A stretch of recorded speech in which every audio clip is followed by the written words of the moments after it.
TGIF. What's up, nostalgic? How you doing?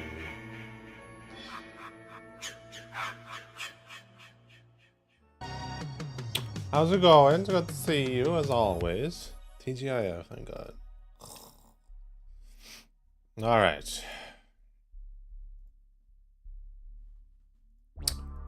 What I wanted to do for a little bit is check out some new horror shorts.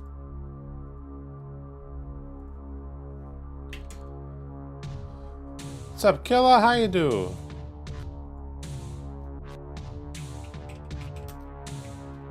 You like that? Yeah, you like that? Yeah, you fucking like that. Chilling on the weekend? No plans? Just to chill?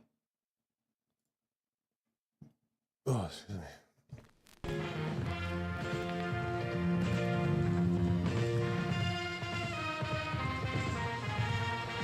Let's see. Boom. Boom. Boom. There we go. Yeah, just gonna keep myself there. Well, actually, that's fine. Yeah. Sometimes nothing is the best plan. That is true. That is true. Especially when you just want to chill, right? My sleep schedule has flipped and I'm a sleepy girl, but I'm gonna be here till sleep washes over me. I respect that. I respect that. Let's check out The Dead Collectors. Horror short film by Alter. We love Alter. We know Alter. One of the best YouTube channels for horror shorts.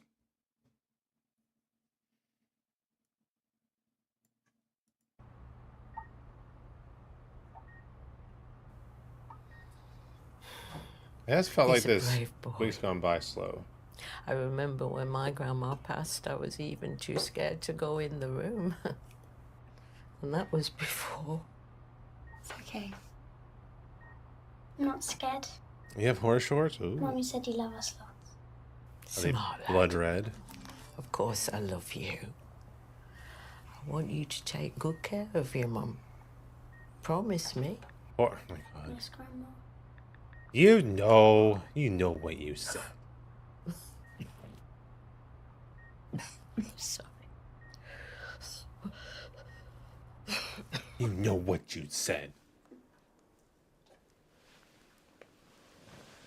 For fuck's sake! How much longer are they going to take?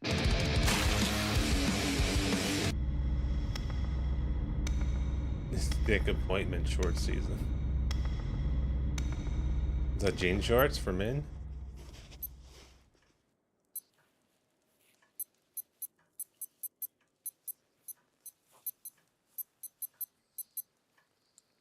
Stoic. Why is Patient. the acting already better than some of the movies we watched? Because it's British. Apathetic. Always seems like they're acting better because they have an accent. Just supposed to wait then.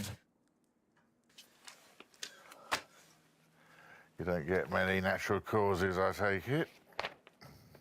I mean, heart attacks, accidents, suicides mainly. Admittedly, my first in a long time. Or you get some like sentimental bust away.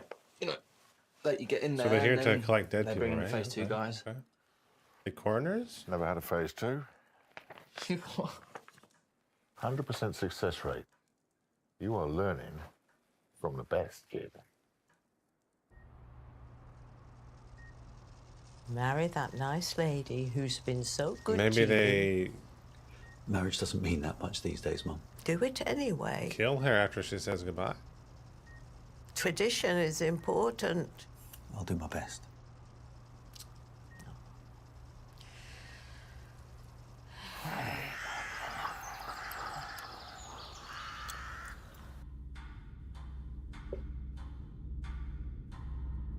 Euthanized? Like her balls removed? It's been 3 hours. I'm gonna go up there and see what the fuck is going on. Don't be ridiculous. Why don't they just pull the plug? I mean, it's not like she's gonna win a Nobel Prize anytime soon. Respect. Not neutered? You Well, I used to don't have know what meaning. you mean. My shift was supposed to end an hour ago. If she had any respect, she'd keel over. End stage They haven't even hospital. offered us a cup See, of tea. that makes sense. I remember when losing someone was a big deal. Medics actually tried to save your life. I had this, there was a banker in the city last week, and he had a heart attack while whacking one off on the bog at work, right? It's a hell of a way to go. His body is flumped on the floor, right? Trousers around his ankles, employees around him just taking photos. I heard about that. Disgusting business. Yep, I was the one that put his trousers up before the clean-up, so... Well, apprentices always get the dirty jobs. Had he, finished? Well... Please, please don't show the penis. I thought they were going to show him. Oh my goodness. Are they here? Don't concern yourself with that, Mum. Tell them I'm sorry I'm taking my time. Hurry up and It's die. outrageous. Holy They're crap. just doing their jobs. It's government overreach. The whole thing's a bloody hoax anyway. Can't you just cut it out with your conspiracy theories for 5 minutes? She's not a danger to anyone. Not now, Martin. Can you just keep a little... Short time for Mum, medically assisted Called in suicide. the first Mum! place. I had to call her. You didn't. Hang on, Jane. Yes, I did. Why did you? I think she's gone. Mum? Mum? I think that's the proper term, isn't it?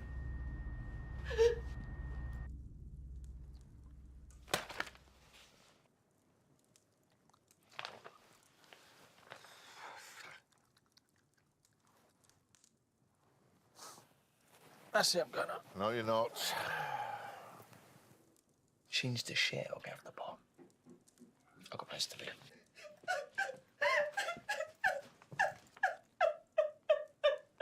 Finally.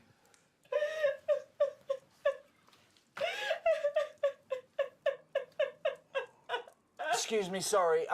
If she's passed, then we need to get up there quickly. Maybe she comes back as a zombie and they're like zombie killers. Voluntary euthanasia popped up in my search too. Okay. And not for the better. I suppose is another On term. behalf of our company, I'd like to offer our sincerest condolences. We need to be alone with Lily now. Rose. Her name is Rose. Yeah, it was Rose. Sorry, it's a beautiful flower. We need to push you out now. I'm staying. Oh, no, you can't. It's against the law.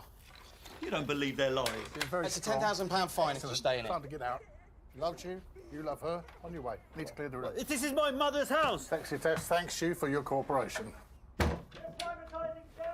Twat. Natural causes are always the hardest. Yep.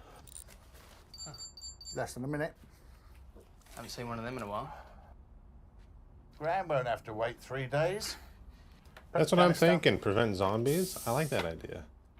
That's a cattle. You gonna let me use the thingy. gun? If you were qualified, you know that we don't call it a gun, do we? Come on, I've seen it done so many times. Don't be a dickhead. Spit that out. 30 seconds. Please. This isn't a joke, kid. Cattle bolt. That's it. Pistol. Now! Please. Pistol. Please. Pistol. Please. Get it. Pistol. Too late. Hold the pistol tight against her head. Keep the pressure on. It's going to go straight in or it's going to get messy.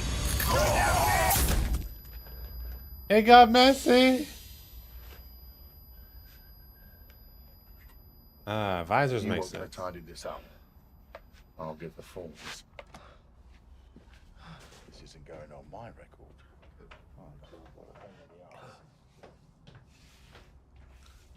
Ew. The government thanks you for your cooperation and offers its sincerest condolences at this difficult time. Now, there are programs available if you need counselling or any advice about what you've witnessed here today. It's all in this handy leaflet. There. Is that Mum's blood? Oh, slight incident. Nothing major, nothing major. It's her brains. And if you could initial here and here to say that everything was cleaned up and that the termination was carried out as planned, that'd be great. And then we can be on our way. Yeah. Also, there is actually, I forgot, excuse me, a feedback form on the back. Now that Word. includes a small performance-related bonus if you give us 5 stars, but that's completely optional, obviously.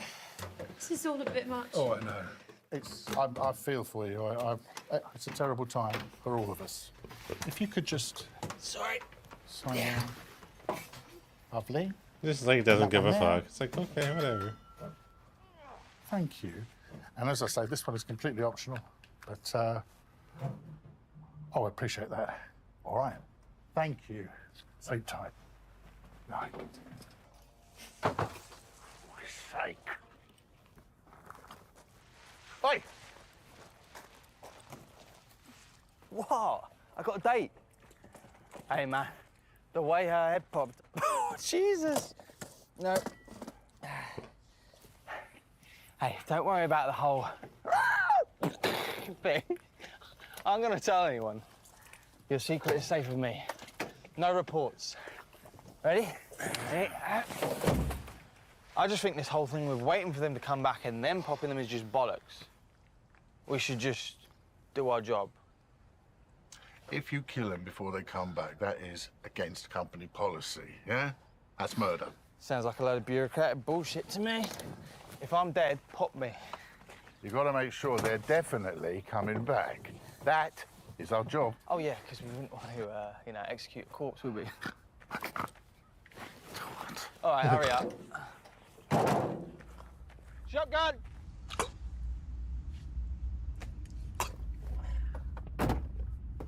Oh shit, is he choking on his gum? Good. Hey, thought you were in a hurry.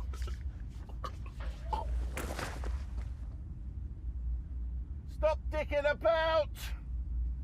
You got under a minute.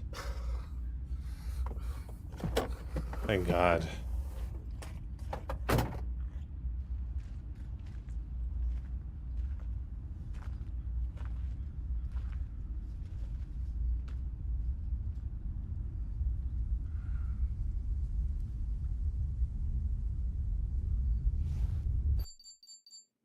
Oh man. Oh wait, it's not over yet.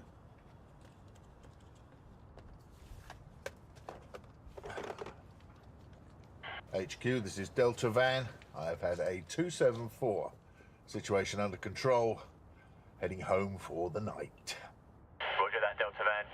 Have a good night. I guess you can, because it takes a minute for it to kick in, right? Or I don't know.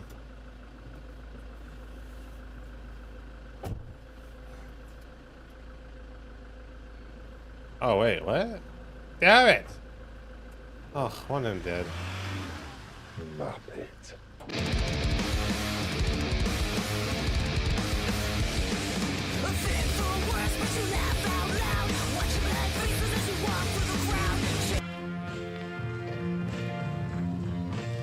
So I guess he can?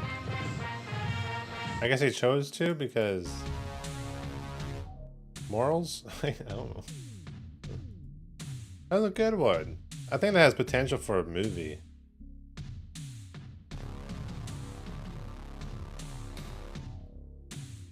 Under a minute. I suppose so, yeah.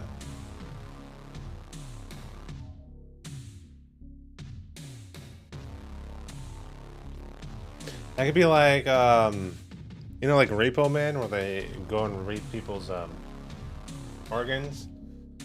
Well, maybe like it could be like the same idea. You know, people dying and they go to stop them from turning into zombies, but something happens, and then zombies just start taking over slowly, and then these dead collectors step in to save the world. I don't know, something like that. Something cool, something different. I like the idea.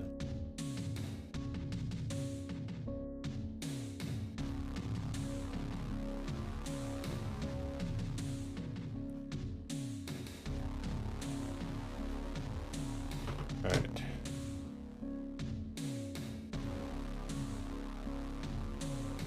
Haunting in Venice?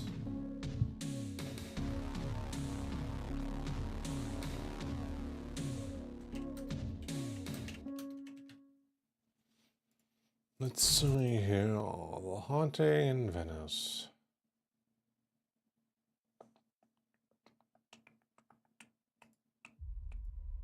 Don't think I saw this trailer.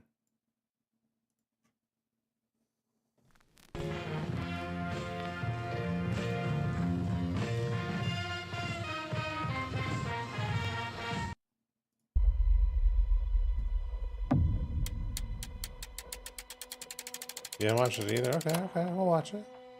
Everyone who ever lived here falls victim to some tragedy. Like her daughter a year ago.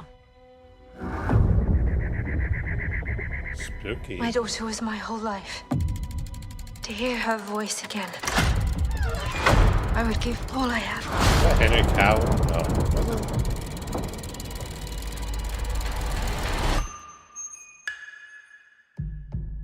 If someone wants to be heard, we are here.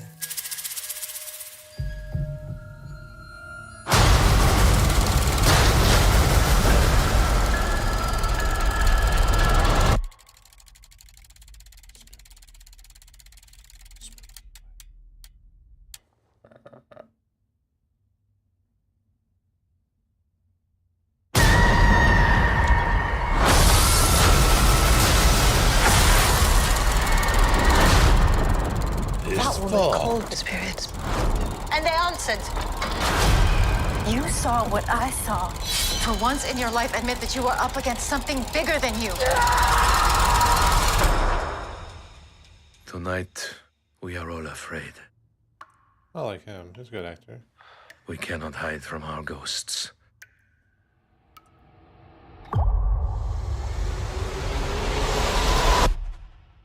Whether they are real or not.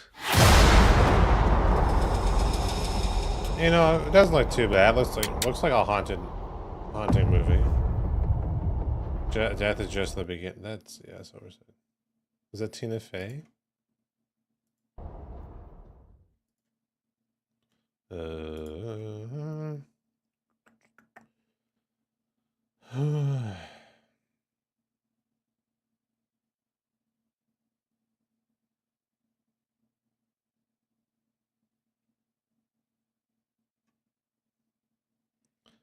Let's see. Kyle Allen, Camille Cotton, Tina Fey. That was Tina Fey, yeah. Jude Hill, Ali Khan.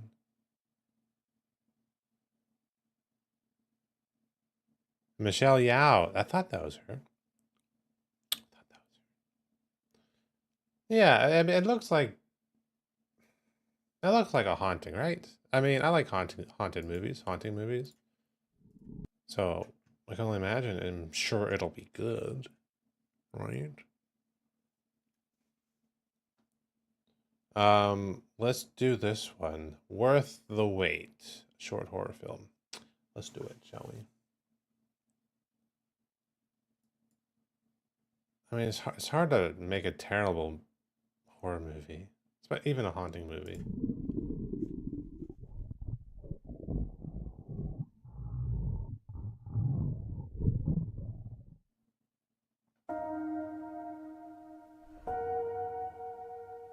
Rainy night cuddle movie, yes.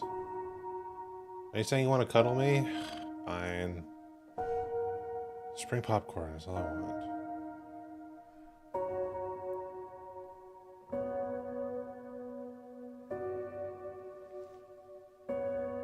Remember that short horror movie we watched where the girl started eating herself?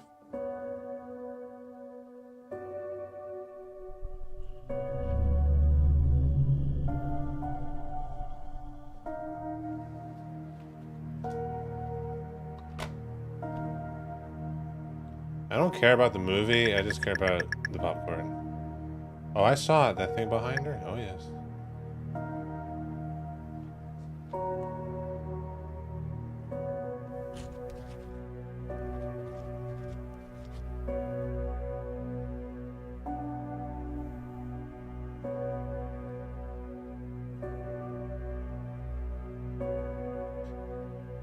Did she put on the COVID-19? I've been there. The auto cannibalism? Yeah.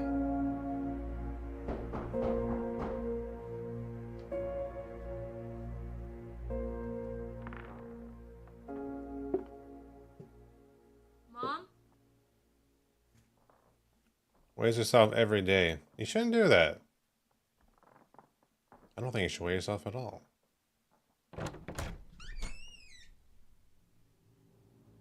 Used to do shit like that, still kind of, but I have control, not so much on obsession. It can really become an obsession, right? With numbers.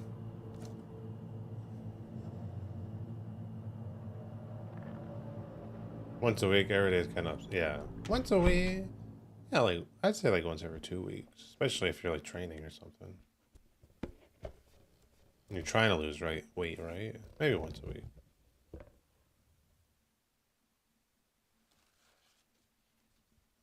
Worth the wait.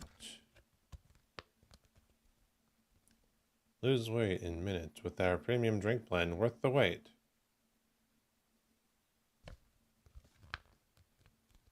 Is this at like the highest resolution? Oh my god, this is at... Okay, let's do 4K. I wanted to sit at 113, but I was always hungry. You think it's a worm? I like that. I like that. Maybe it is a worm.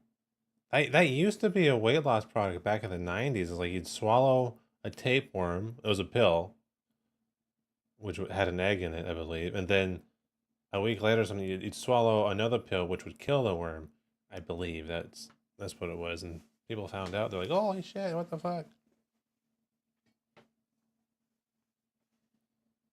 I think it'll make her gain weight. That's what I'm guessing.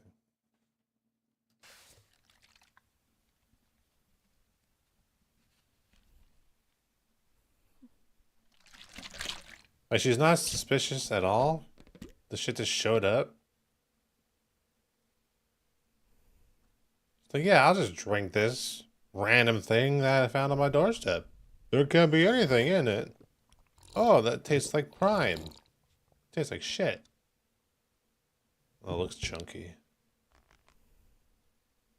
It's gonna be like a thinner situation. She got a shit out of everything. This was me the other night when I had ice cream for the first time in a long time. Dude, it cleared me. Back image looks just like a boba. Boba tea, let's go. Wow, you look great. That's not weird.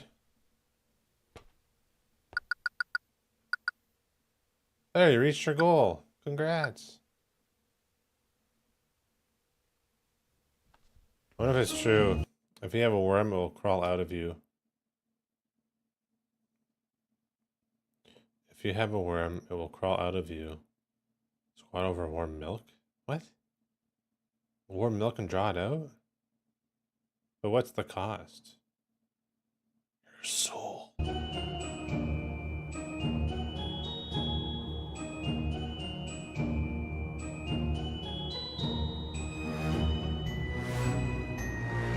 Dude, I haven't been below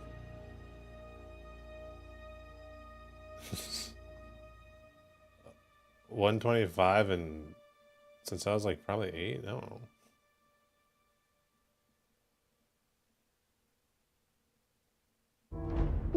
Oh. Yeah.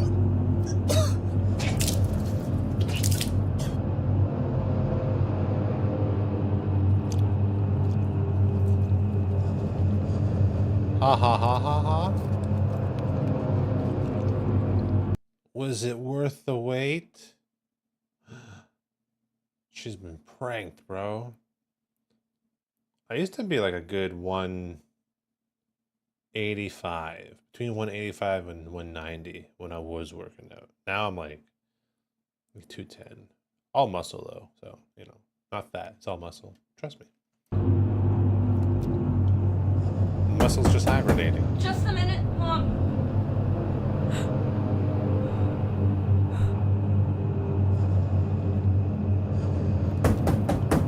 You said give me a minute.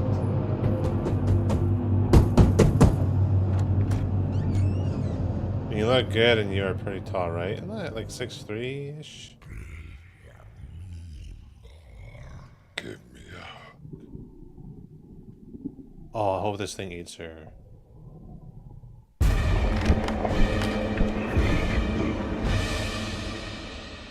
Me hungry.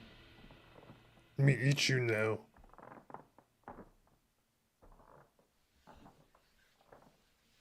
Just get out of there. Jump out your window. What are you doing? Thing's like 4,000 tons. It's gonna burst through your door easily.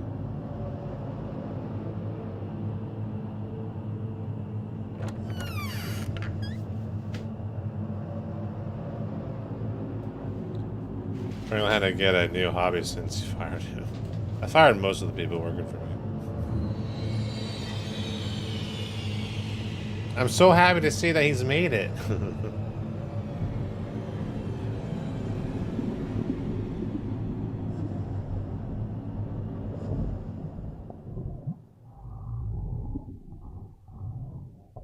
Can't be that stupid. It knows you're there. You drank its semen. Oh, is it like monster semen? Maybe it's the sweat from underneath its fat lumps that she drank.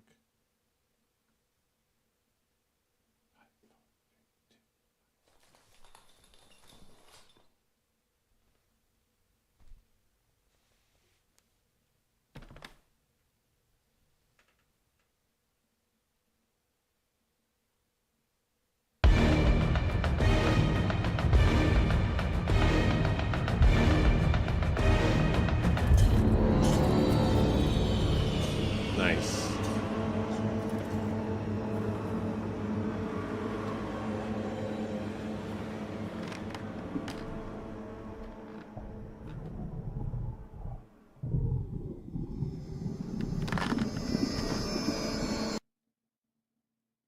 That's disgusting. I love it.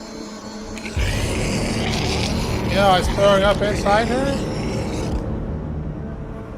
If you enjoyed this original horror short, Gross. That's so gross. That's disgusting. I love it. I like it so much.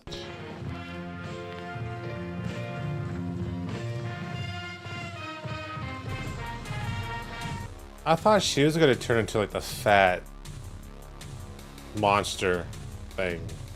Or at least get eaten by it. Or I wanted to see it throw up on her more. Not as a fetish, but just as, because it'd be cool to see, right? Yeah. I don't know, what do you guys think? So many new ones, Jesus.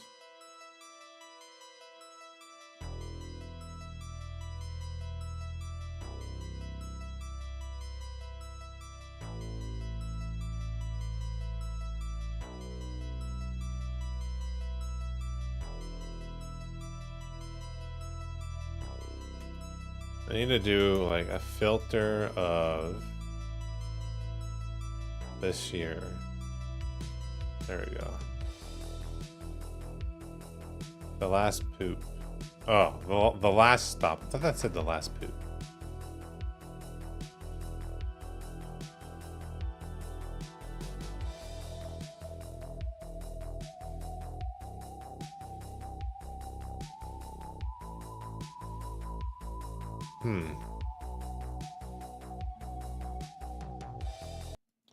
This one.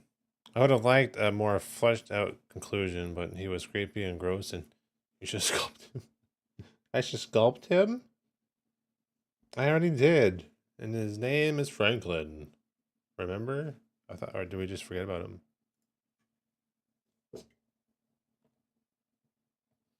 This one is called The Rotting of Casey Culpepper. Alter?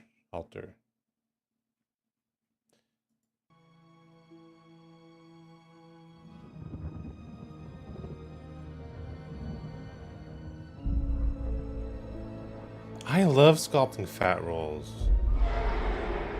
Like, I can't wait till I'm like better at anatomy. And I can sculpt super fat, gross things.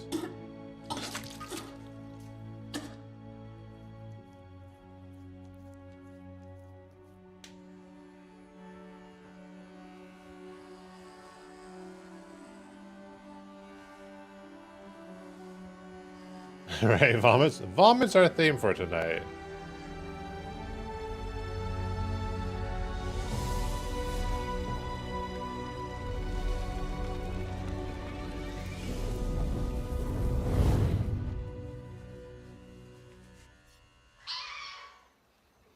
Spanish. America. Espanol. Very cute dog. Maybe she has cancer or something. That's why she's...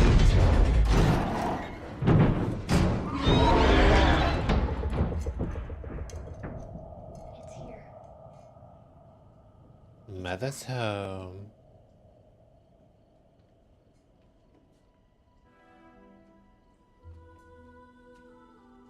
Maybe the house has cancer.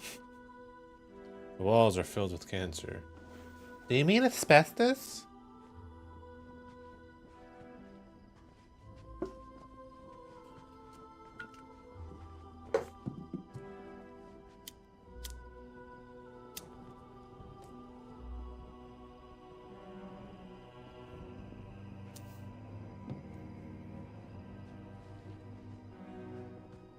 Fire waiting to happen. Yeah.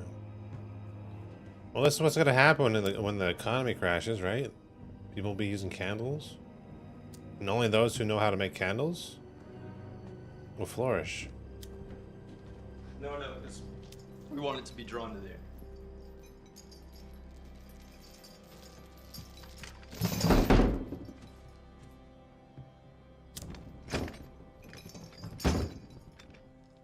Like in Boogeyman?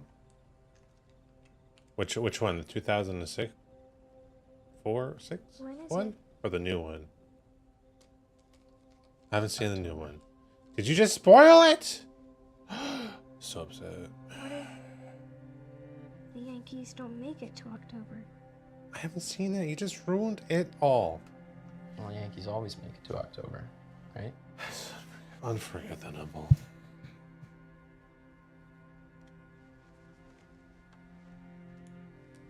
Thank you.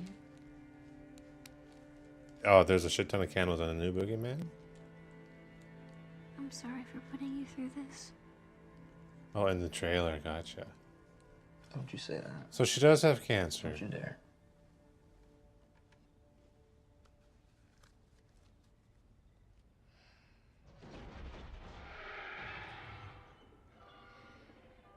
I mean, you're in a post-apocalyptic world. You have a child. Maybe it's best just to feed the child to the monster, because that's a lot of work to take care of in a post-apocalyptic world, you know what I'm saying?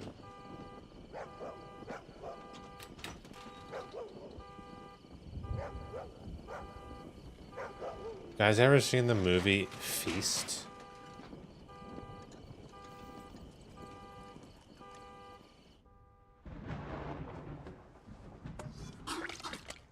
That's gross. Please stop.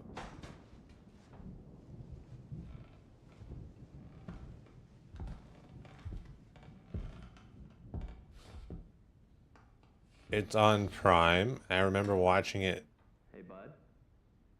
a long time ago. The door. Can you let me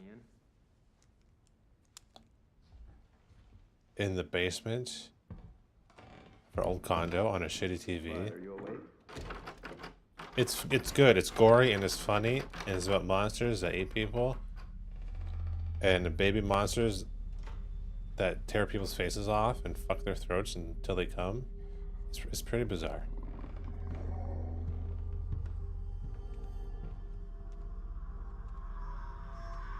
Bud. The perfect form. It is. It is. It's got a couple people in it. It's got what's his face? Jay from Jay and Silent Bob.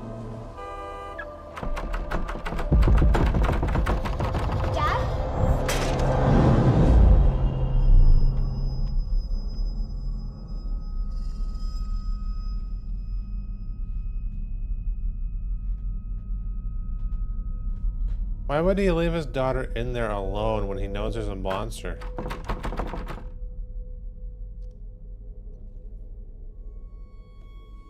Okay, maybe it's not post-apocalyptic because she still has a phone.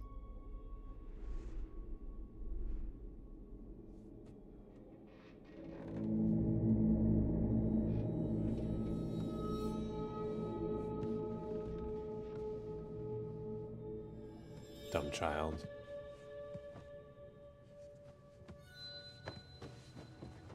Maybe he is feeding her to it. Hopefully. Kids are a lot of work. So. I respect it.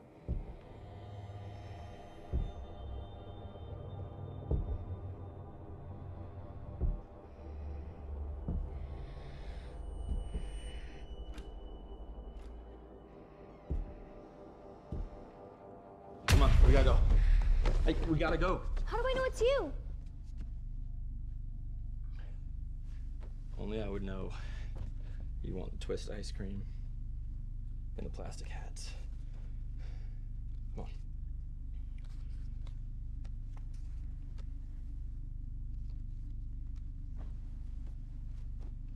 Dad? Yeah. It's not really me. You have a really ugly head.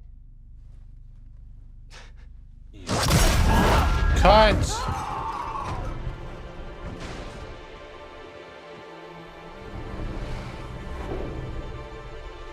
Wow, she seems very worried.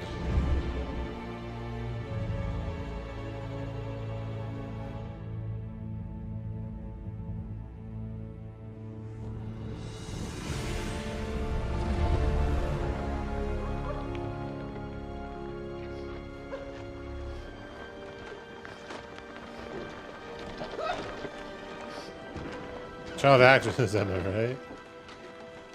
Right?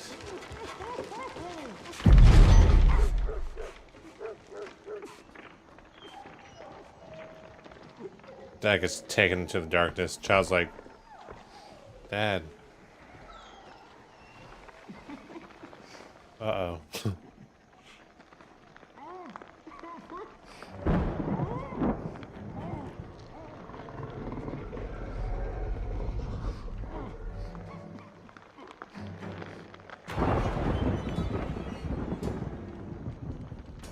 The lighting's pretty good.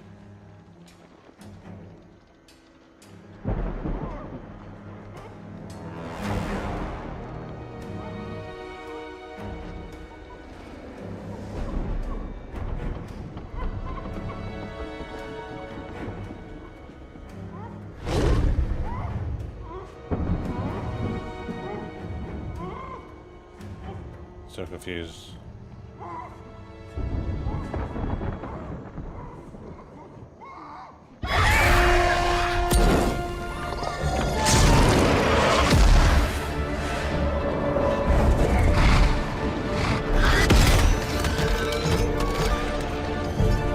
Oh shit.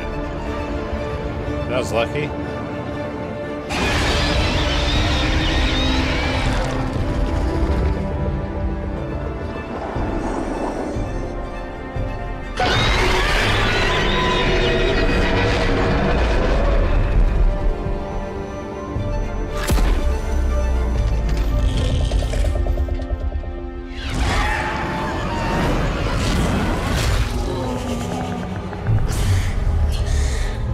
So it's trapped behind. Okay, I get it.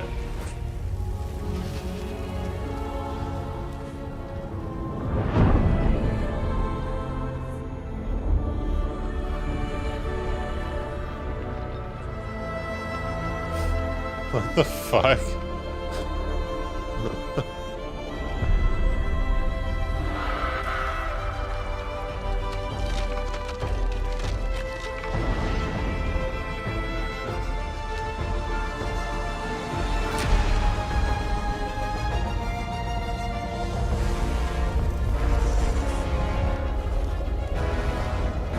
Is she fighting her own demons? Is this what this is?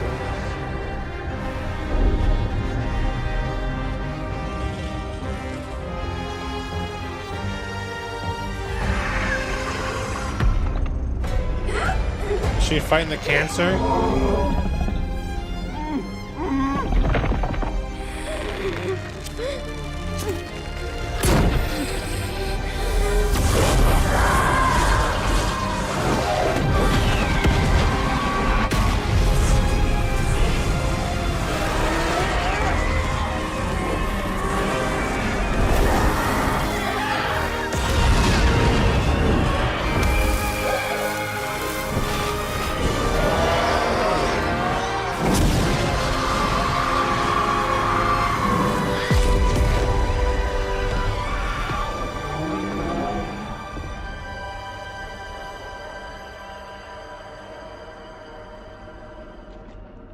Effects are cool looking. Yeah, I mean, for a low budget, yeah, they were.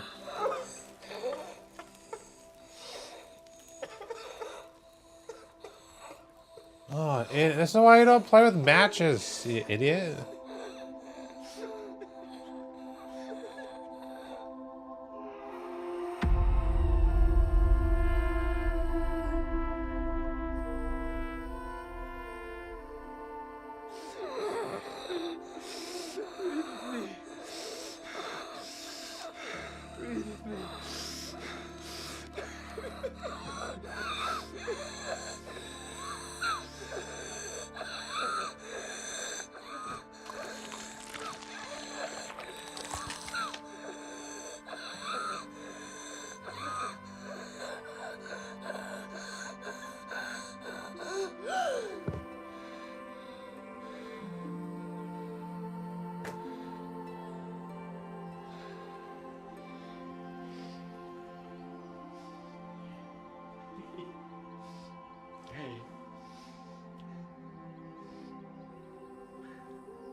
Oh my god! It's terrifying. Fuck, shit. This shit my pants.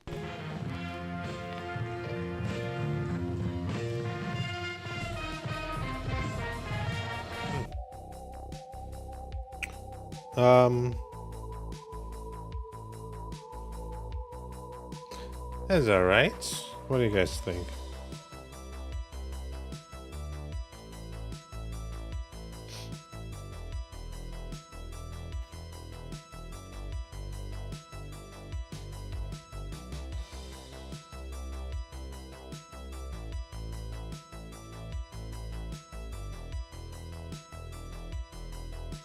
Oh, did you guys see the finished spider from last stream?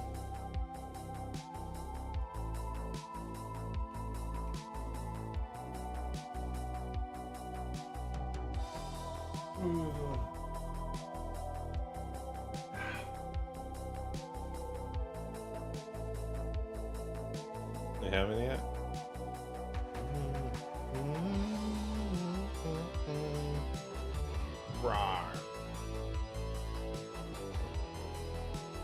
There you go. Bottle gold. Alright. Kinda cool. Spider slug thing.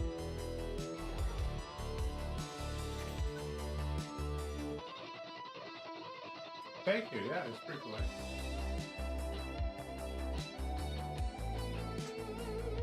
Can I paint him? I can, but I want to reuse the monster clay, so I don't think I will.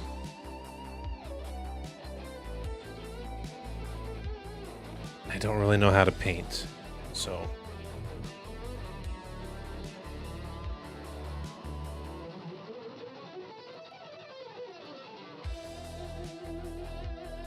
Gonna just destroy him? Probably. Probably melt him down and reuse the clay at some point, yeah.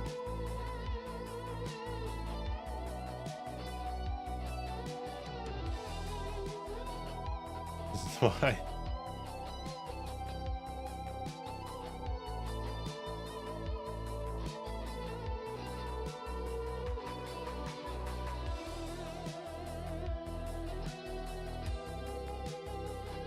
I don't think it would survive the trip. You know, if it gets hot enough, it'll just melt.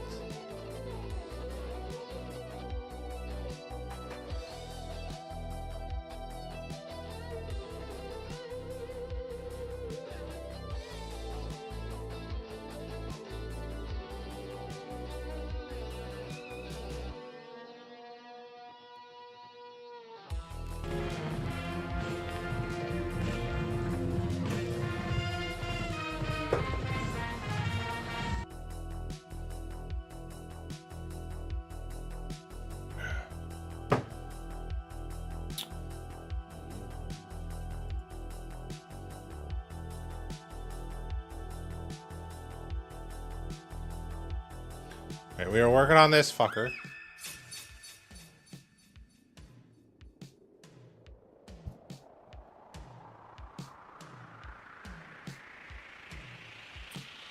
I think I was working on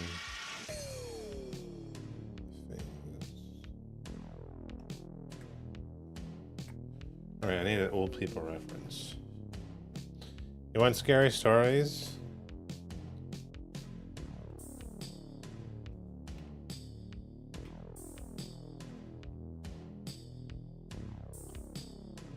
Suppose it wouldn't hurt. Give me a quick second here. I need to get some reference real quick.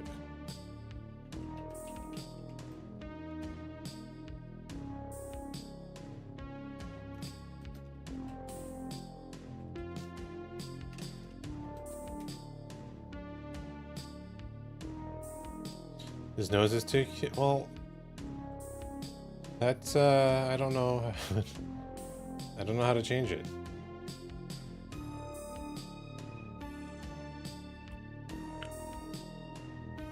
Oh, in a good way? Okay.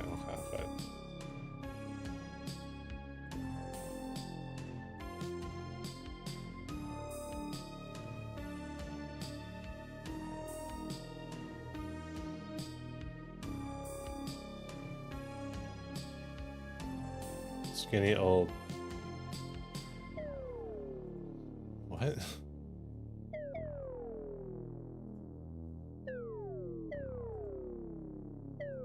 Penis?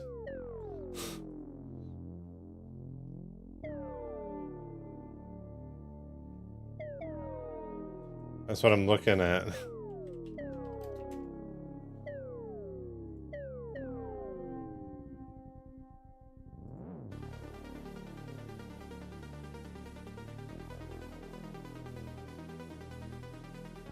Need to wrinkle him up.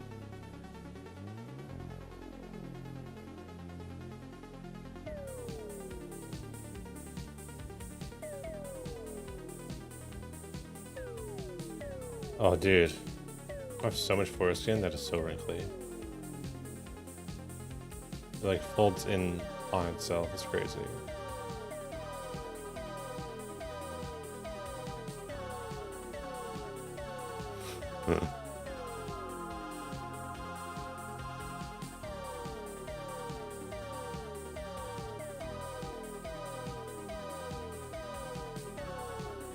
Exactly, inverted foreskin. What?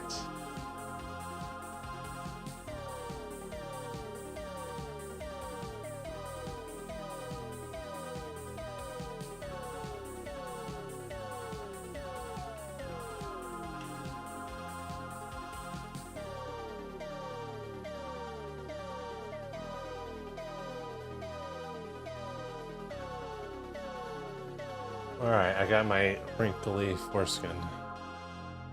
All's good.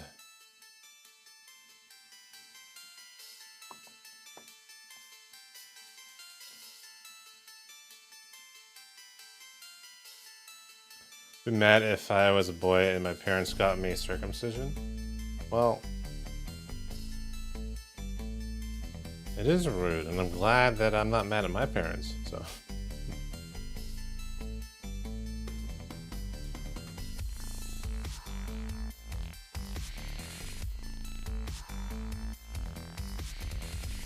Why is this so powerful?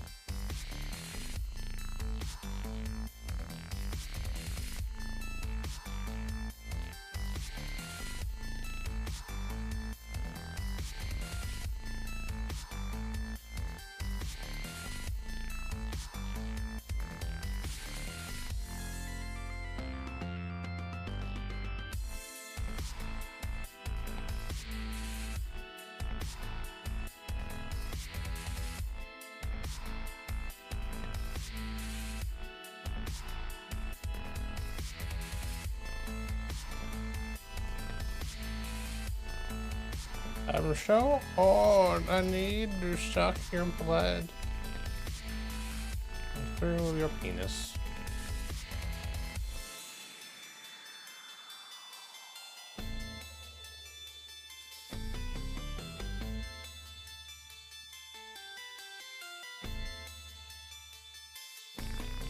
Are like penis jokes still funny, or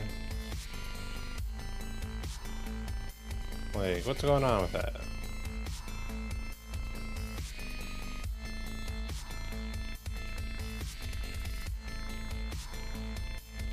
Penis jokes are always funny? Okay, good.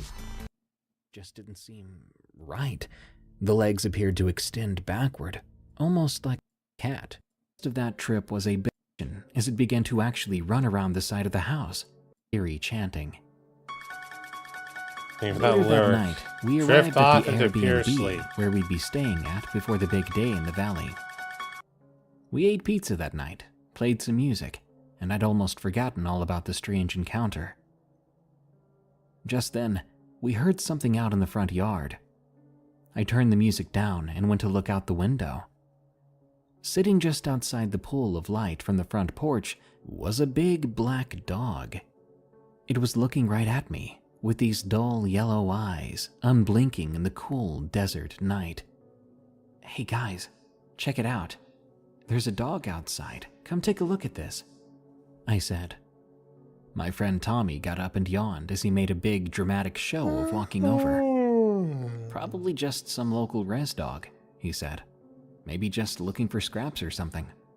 Just then, the dog stood up and started walking towards the side of the house, gradually breaking into a trot. Just fucking stood I up. ran to the bedroom window to keep eyes on the thing, then to the kitchen as it began to actually run around the side of the house.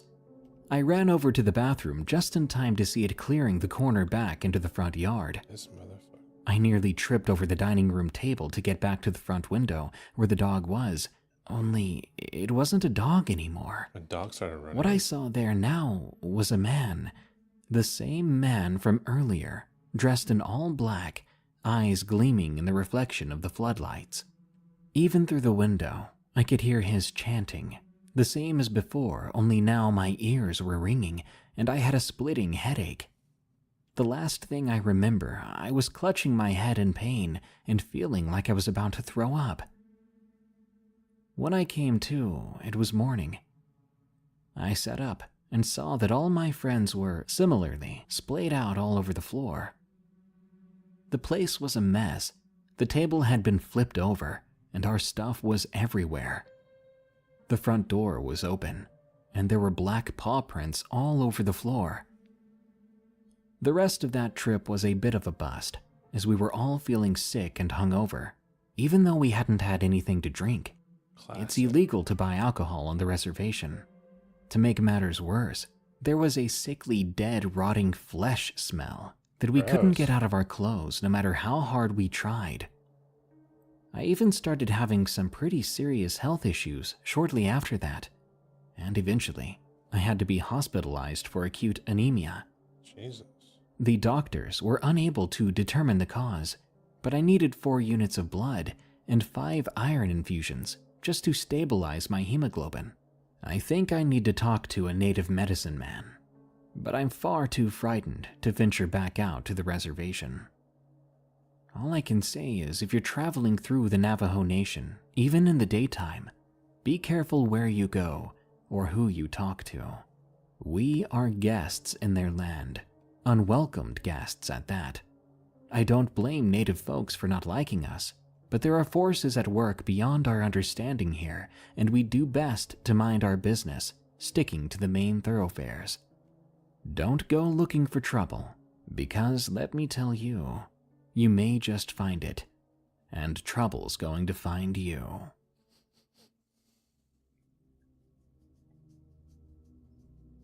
New Mexico Skinwalker from C.Philly 100. Some friends and I decided to go check out some hot springs after a long day of skiing in Taos, New Mexico. I've never been able to find these particular dispersed hot springs on my own before, but my buddy who used to live out there knew the way, so we just followed him. We turned off the highway onto a dirt road, with juniper bushes and piñon pine on either side. We took a turn past what looked to be an old junkyard, then down into the river valley. We crossed a bridge over the Rio Grande, parked, and hiked out to the Black Rock Hot Springs. When we first got down to the clothing-optional springs, right on the river, there were some people already there, so we had to wait a little while. There were also a couple of other dogs off leashes besides my own. This is important because one of the other dogs was acting aggressively toward my dog, Keenan, so I kept him on a leash to be sure that I could intervene in case the other dog decided to attack. While we were waiting, my friend Brad walked off to explore the area a bit. He found a vapor cave up above the springs. When he came back, he told us he thought he saw a black cat jumping out of the cave and scampering off into the bush. I thought that was a bit odd, as we were, after all, quite a ways from any kind of town. Afterwards, the main group of people in the hot spring left, so my group got in. But there were still 3 other people in the hot springs, and not enough room for me yet, so I decided to go take a look in that cave. I climbed down into the mouth of the cave, feeling the moist, sulfuric vapors like a putrid breath of warm air on my face. The cave was cramped and damp, so I kept slipping and sliding as I descended deeper down into the cave. Try as I might, Keenan had refused to enter the cave, but I could still hear him crying back at the entrance. I was probably only about 30 to 40 yards deep when I came to a fork in the cave, leading to what looked to be an old mine shaft to the left, reinforced on both sides with timber. I was starting to feel a bit creeped out, and I didn't want to keep Keenan waiting. Plus, I wanted to get into the hot springs, so I started making my way back out of the creepy cave, hitting my head a couple of times in the process. I finally made it out, and Keenan was so relieved to see me that he growled at the other more aggressive dog when it approached us. I gave him a pat on the head, reattached his leash to his harness, tied it around a rock a few feet from the hot spring, took off my shirt and sweats, and got in with my boxers on. Another couple joined us, and we sat around for a while, talking and getting to know each other. After a bit, one of our girlfriends got out and got dressed. A few moments later, she and another girl from our group looked up and exclaimed loudly that Keenan had just gone into the vapor cave. Quickly, I checked, and Keenan was still securely tied to the rock right where I'd left him, although the girls couldn't see that from where they were.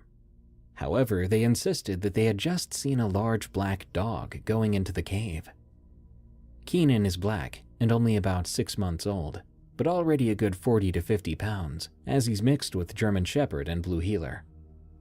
I asked Brad what color that cat was again, and he stated again it was black. We figured that it was just the same cat from before, and we put it to bed. A couple of our other friends got out, and I guess they left without saying goodbye. A short while later, it was getting dark, so Brad and I decided to get out and start making our way back to the cars. We got dressed and started on our way back up and out of the rocky canyon. I had Keenan off his leash now, as it's safer having him off while hiking through that kind of terrain. Just then, a large black crow flew out right in front of us, cawing loudly and almost flying right into us. We laughed nervously, having allowed ourselves to get spooked so easily. It was only about a quarter-mile back to the car, so we were able to make it back rather quickly, loading Keenan up into the back of my Lexus. I would be driving, so I turned the car around, crossed the bridge, and headed back up and out of the canyon. There's an electronic map on the dashboard of the Lexus, which displayed the route which we'd come from. but we still somehow managed to get ourselves turned around. I joked that it wouldn't be a true road trip without at least one wrong turn, but Brad didn't respond. He was trying to pull up directions on his phone. Of course, there was no service here, and so we paused to examine the map. Keenan started growling in the back seat, and to my complete and utter horror, I looked up and I saw it. A dark humanoid creature stepping out of the shadows and into the light cast by the brights of my car. It had no visible features that I could tell, but its arms and legs just didn't seem right. The legs appeared to extend backward, almost like a dog's leg, with the elongated heel bone extending back to the knee. And its arms hung low, too low, with either hand possessing extra long fingers and scaly black claws. Keenan was now barking ferociously, standing on the center console, and attempting to get as close to the windshield as possible. I threw the car into reverse and went barreling down the road. I whipped it around at a fork in the road and cranked the transmission into drive. It seemed like we hit every pothole and/or rock in the road, trying to evade this thing, which I could now see in the rearview mirror. It was quickly catching up to us. Out of nowhere, a coyote ran out into the road in front of us. I slammed on the brakes, bringing the car to a skidding halt. Quickly, I looked back into the rearview, but there was nothing there. No dark humanoid creature, no coyote, nothing. I hit the gas, and we eventually made it out of the valley, back out onto the main road. It was pitch black, and the visibility was poor, which made it difficult to drive through the darkened desert landscape. About 30 minutes later, we finally pulled into the muddy parking lot of our Airbnb just outside of town. We hurried inside, slamming the door shut behind us. We could not believe what had just happened. Just then, Keenan started pacing around the living room, hackles up, and growling and barking at the door. Then came a tap-tap-tapping. Don't answer it, Something was man. tapping at the door. I looked through the peephole, but there was nothing there. Keenan ran into the kitchen, yelping and pawing at the curtains.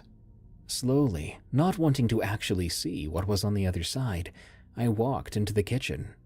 I extended a hand to pull back the curtain, and Keenan leapt into the air, grabbing my hand with his mouth, keeping me from opening the curtains completely. I tried to calm him down, but there was that sound again, a tap, tap, tapping. Brad grabbed a fire poker from the fireplace and threw back the curtains. Once again, there was nothing there. Suddenly, we heard a pounding sound on the roof of the house. Then there was what sounded like horses' hooves pounding on the adobe roof, even causing little clouds of dust to come drifting down from the ceiling. I looked up through the skylight, and there it was. That thing looking down at me. Its eyes were black as coal, blacker than that, blacker than oil or soot, or anything. Blacker than black and darker than the night itself. They almost looked like spiders' eyes when you see them in the light. Its face looked like that of a human, only it didn't have a nose, and there was only a thin slit where the mouth should have been. It curled its top lip back, revealing a row of razor-sharp teeth. We could hear it hiss, even through the glass skylight. I seriously think I almost soiled myself right then and there, when, to my immediate relief, we saw headlights coming down the drive. It was our friends who had left the hot springs earlier to apparently go out for dinner. When I looked back up at the ceiling, the thing was no longer there. Our friends came in laughing and carrying on until they saw the petrified looks on all of our faces. We explained the situation as best we could, but of course they didn't believe us. Until we heard it again, the tap, tap, tapping. Throughout the rest of the night, it was the same thing over and over again. Keenan running around the house, barking and growling, and that infernal tapping sound never stopped, for hours on end, until we finally must have passed out from sheer and utter exhaustion. Oh, shit.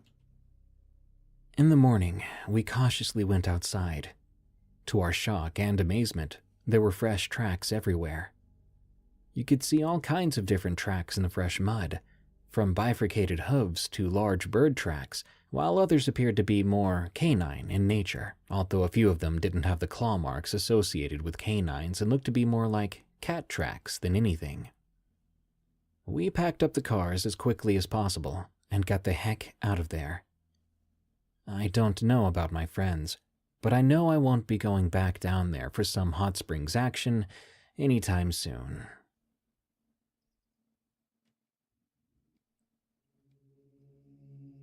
Navajo Horsewalker from C. Philly 100. I used to regularly go on these caravans from Denver down to Black Mesa, which is on the Navajo Nation in Arizona. We spent time on both the Hopi and Navajo reservations, working on building projects and herding sheep. And I've got to say, herding sheep on horseback is a truly amazing experience. I was also truly fortunate enough to attend a rain dance on the Hopi side, out there on Second Mesa. Everyone was up on the rooftops watching the Kachina dancers do their thing down in the center square below. I was one of the only white people there. There were these particularly tough-looking Hopi guys walking around, which my friend said were dealers. After that, we went to my friend's mom's house and had some super delicious Hopi food, before heading back to the Navajo Nation. It was dark by the time we got back to the Hogan, so my buddy and I took a little nature walk to meditate. We'd walked about 100 yards out into the desert night when we heard what sounded like a horse galloping towards us. There are wild horses down there, but we didn't want to get trampled, so we headed back to camp. We heard some coyotes off in the distance, so we figured the coyotes had just spooked some random horse. Well, we had just gotten back to camp when we heard a horse whinny nearby. Once again, we thought it was just that same horse, so we crawled into the tent and fell asleep. The next morning, we could see horse tracks all around our tent. "That's odd," I said. "Must be a real hungry horse," my friend smirked. Hungry Horse is a town in Montana, so it was kind of an inside joke with us. That day was normal enough. We worked on repairing an old Hogan and listened to NPR on the car radio while trying to keep the biting flies at bay. That night was a full moon night. Our group got together to cook some dinner, after which we began to eat. As it turns out, this is a big no-no in Navajo culture, as you're supposed to put together a small spirit plate and leave it out in the bush for the spirits to eat before you. We actually got chewed out by the community mentor, which put a sort of damper on things.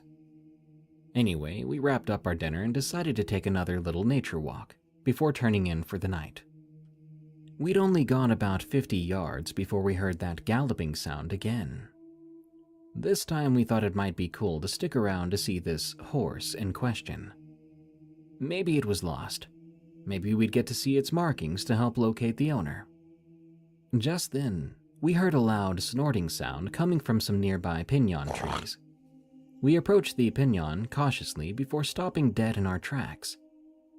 In the moonlight, there we saw what looked to be a huge bipedal horse stepping out from behind the piñon and into the moonlight. No, this can't be right, I thought. I've seen horses spar on nature documentaries, and I know they can kind of go up on their hindquarters to box each other out for dominance. But this thing, it was literally walking on its back legs like a person. It cocked its head to the side, and it looked right at us, with what can only be described as a creepy smile. Something about the creature just seemed evil. Its eyes didn't look like a horse's at all. They were more like beady little buttons, shiny and black.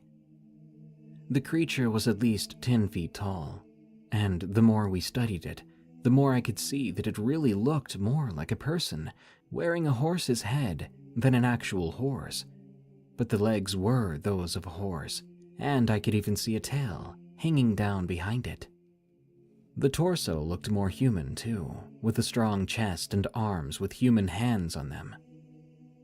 I couldn't tell if it was wearing a pelt or if its skin was natural, but it had Navajo-style tattoos covering the chest and torso. It also appeared to be wearing some kind of turquoise jewelry around its neck and wrists. It huffed again and began walking towards us. We freaked out and ran as fast as we could away, but I ended up tripping. I turned around to see this horse-like creature lunging at me, trying to grab me with its creepy little hands. I tried to kick it off of me when it opened its mouth, and I could see what I can only describe as vampire fangs, which it tried to bite me with. I rolled to the side, fangs, and eh? it snapped at the air. I threw some dirt in its face and sprinted back to my tent. "What the heck, man? Why did you leave me?" I asked my friend. "It doesn't matter. We need to get the heck out of here. Now!" We climbed into the truck, but the engine refused to turn over. In the headlights, we saw that thing stumble out in front of us, so we locked the doors. But it came right at us, ramming its head into the passenger side of the truck. We unlocked and opened the driver's side door, jumping out of the cab and running back to the tent, diving in, quickly zipping up the flap and hiding in our sleeping bags, like little kids afraid of the boogeyman. We heard that thing out there stomping around us, and we heard what sounded like chanting mixed with these strange animalistic growling noises. Just then, we heard a gunshot, and then galloping off in the distance. We still refused to exit the tent even then, and stayed awake for fear that the creature would return. I must have fallen asleep at some point out of sheer exhaustion, because when I woke up, it was morning. We got out of our tent, and a short time later, we were approached by our Navajo host. I won't say his name out of respect for the culture. He told us we had angered a native spirit who was trying to drive us away from the land, but he was able to scare it off with a bullet dipped in ashes. After that, we decided it would be best to cut our trip short. I don't know if this creature was a skinwalker or something else. We didn't want to pry or Definitely ask a too many skinwalker. questions, Yeah. as it's very taboo to talk about these things in Navajo culture, for fear of attracting their attention. But whatever it was, I hope I never see it again.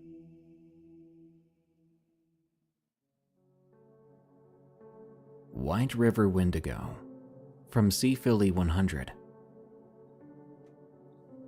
There have been quite a few Wendigo encounters being reported out of the Roosevelt National Forest here in Colorado as of late, so I thought I'd share my encounter as well. It was back in July of 2021. I was trying to get 50 or 55 days in before the 2020-2021 ski season ended. We can ski pretty much year-round here, save for a few late summer months, and looking back, I can't seem to recall whether it was 50 or 55. Anyway, I typically like to backcountry ski out on Loveland Pass, but seeing as how it was the middle of summer, mostly all the snow up there had already melted.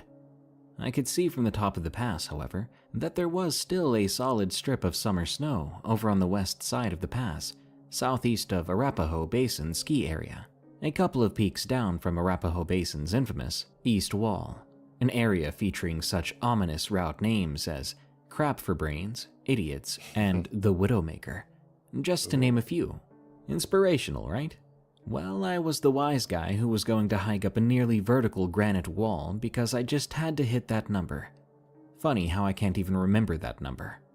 Anyhow, I drove down to the pullout down below the ascent, put the car in park, and got out to relieve myself. Now, this particular area used to be part of the Arapahoe National Forest, but it was transferred over to White River back in 1998.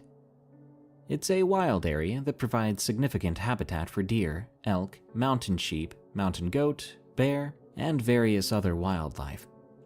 It was already afternoon, which, generally speaking, is a no-no in the high mountains of Colorado in the summertime, or any time really, but especially in the summer, when lightning storms are an almost daily occurrence in the afternoons up there, and it was already clouding over by that time.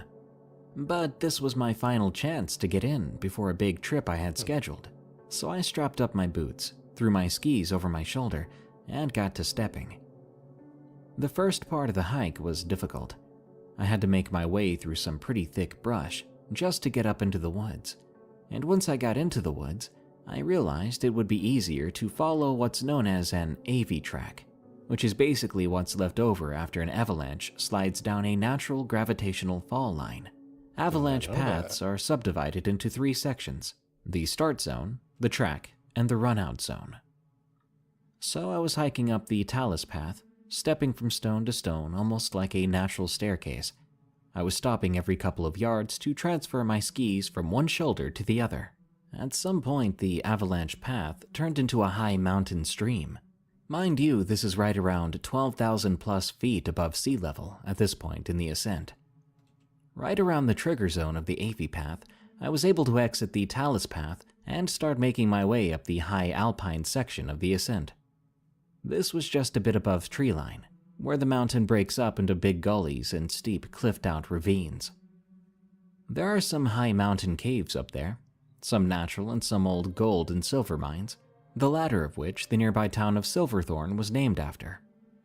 I'd never been so close to these particular caves before, and I noticed that there were quite a few bones scattered about. Either deer or mountain goats, I'm not really sure. But what startled me was that some still appeared to be fairly fresh, with flies buzzing about and feasting on the little bits of rotting flesh still stuck to the bones. I figured there must be a mountain lion den nearby, as they are a pretty common sight around the area. I wasn't too concerned though, as I had my skis to protect me, and mountain lions aren't really known to be super aggressive unless you provoke them. The thing that puzzled me, however, was the smell. What's up, Scott? How Mountain you doing? lions smell like big cats. They have that same strong ammonia smell to their urine, which they use to mark their territory, so you'll smell it when they're spooked. This, on the other hand, was more like a dead, rotten flesh smell, and I'm not just talking about the little bits of flesh the flies were feasting on. More like a dead rooster that's been left out for months to bake in the hot summer sun. Believe me, I would know. I used to live on a free-range chicken farm out on Orcas Island, but that's a different story. No, this was like the kind of smell that makes you want to throw up. Very vile, disgusting. Just then I started to hear what sounded like a chicken squawking, only differently. More hoarse and raspy, like a chicken dying from emphysema, if that makes any sense at all. My spidey senses were tingling as I quickly assessed that there's no way in heck a chicken had managed to get all the way up here. This was far away from civilization. The squawking turned into more of a high-pitched whistling sound, but with the sound waves bouncing off the rocks and echoing around the gully, so I couldn't quite tell where it was coming from. That almost made it sound like it was all around me. Feeling nauseated and a bit disoriented, I then heard a loud popping sound and turned around just in time to see something truly horrific. A giant moose-like creature with sharp, curvy antlers and a face and head like a big elk skull or something, with black soulless pits for eyes, 2 small slits where the nose should be, and complete with long, jagged teeth hanging out of its bony downward mouth, if you could call it that. A skeletal but muscular and rather mangy-looking ribcage, and I could see that it was hunched over on its haunches that looked like oversized deer legs, with the long extended heel ending in rather large hooves. It had long, skinny arms that it was using to halfway run, walk, and lunge at me in a jerky and uncoordinated fashion, yet it was somehow still impossibly fast and aggressive. It was rapidly crossing the clearing in a disturbed and menacing manner. Maybe, like, don't Not stand having much time to react, I quickly threw my skis down on the ground and clipped in, and even though there wasn't quite enough snow to ski on, off I went, bouncing down the hill, cranking over rocks and patches of grassy dirt, just praying that I didn't fall. I could hear that thing chasing me, and I knew I couldn't turn around, but I could hear its heavy bipedal footfall behind me, and I could see from our shadows that the thing was gaining on me. There was a big cliff coming up, and I knew I had to take my chances or this thing was going to catch me. Just then, I saw its 2 long, sinewy arms, ending in long black claws that looked like they were stained with layers of old caked-up blood, reaching out around my waist. I shut my eyes and tried to scream, but nothing came out. When I opened my eyes, I was flying through the air, my stomach in my throat, like when you're on a roller coaster. And just like that, boom, I hit the ground. My skis went flying off into the stream, with me tumbling down behind them. It was all I could do to keep my hands out in front of my face, cartwheeling down the mountain, slicing my arms and legs open against the razor-sharp rocks. It's truly a miracle that I didn't hit my head or break any bones in the process. But then my leg got jammed up in between the rocks and a big patch of ice, stopping my fall. I could no longer see the thing, but I knew I had to keep moving. So I pulled my leg out and grimaced in pain, before sliding down the ice field and popping out into the trees below. I hoisted myself up against a tree and started to limp down, pushing it for all I was worth, finally reaching the scrubby bush below. From way up on the mountain, I heard the most grotesque and blood-chilling scream. It sounded like a demonic dragon from the movies or something. You can bet I scrambled as fast as my aching body would allow, getting back to my car. When I finally made it to my car, I jumped in and I threw it in reverse, backing out onto US 6 before throwing it into gear and hauling my sorry tail out of there. I think my adrenaline began to wear off. I deserve that. Because I could feel myself shaking uncontrollably, and I had to pull over to vomit. Bitch. My wounds were oozing blood, and I knew I had to tend to them before they became infected. I drove down to the nearest gas station and went into the bathroom to wash my cuts. When I came out, the gas station attendant was looking at me like, "What the heck, bro?" "Trust me," I said. "You don't want to know." But I do want to know. West Coast Rake Encounter. From How's Philly Arden? 100. Arden's going good. Just finishing up. My brother, his ex, our friend Laura, my two dogs, and I took a road trip from Orcas Island, Washington, out to the Olympic Peninsula back in 2014. Penis blood. We camped out the first night in the rain. The next night, we drove down to La Push. This is coincidentally where the Twilight movies were filmed. I was just thinking, We arrived at our destination, a place called Third Beach, around 4 p.m., and saw that there were "No Dogs" signs posted everywhere. Alerts, so the girls tried to convince me to leave my dogs in the car, but I just wasn't going to do that. My dogs are like my children. I love them, and I take them with me everywhere I go. Mm-hmm. While we were talking, my dogs just kept staring out into the dense foliage, which was kind of creeping me out. But we decided we'd take our chances with the dogs, and we started down the trail. So I noticed that it was you can't totally bring your silent. Dogs. There It's were no just- birds singing, no just hang out insects together. chirping. Fuck you and my I mean, dogs, my you could family, literally hear a motherfucker. pin drop. Yeah, the kind of silence that makes your How about I ears go with my ring. dogs and you stay here? My dogs kept stopping and staring out into the forest, which had the trail boxed into either side of us. It got so bad, I had to leash them up just to keep them moving. We got down to the beach. We finished Lauren the, undressed the into her clay swimming sculpture. clothes I and don't know ran if into you the guys ocean. saw the We finished set up camp product. right up against the woods, as we could see the tide coming in all the way into where the beach met the forest. So we had a little island of sand to pitch our tent and get a little fire going. It was eerily quiet out there still, but we had a small portable Right, yeah, speaker yeah, with you us, saw it, so we right, played some music to lighten the mood. Glad It you got liked dark it. and we started to settle down for the night. The girls went to bed and my brother and I stayed up drinking beer. We weren't drunk or anything like that, just enjoying a couple of delicious Rainier beers before turning in for the night. Because of how close we were to the woods, I had the ocean to my back and I was facing the forest. We could hear something moving around out there, but we thought it was raccoons. There are quite a few of them in that area. My dogs began growling and raising their hackles, so I figured I would try to see what it was just to be sure.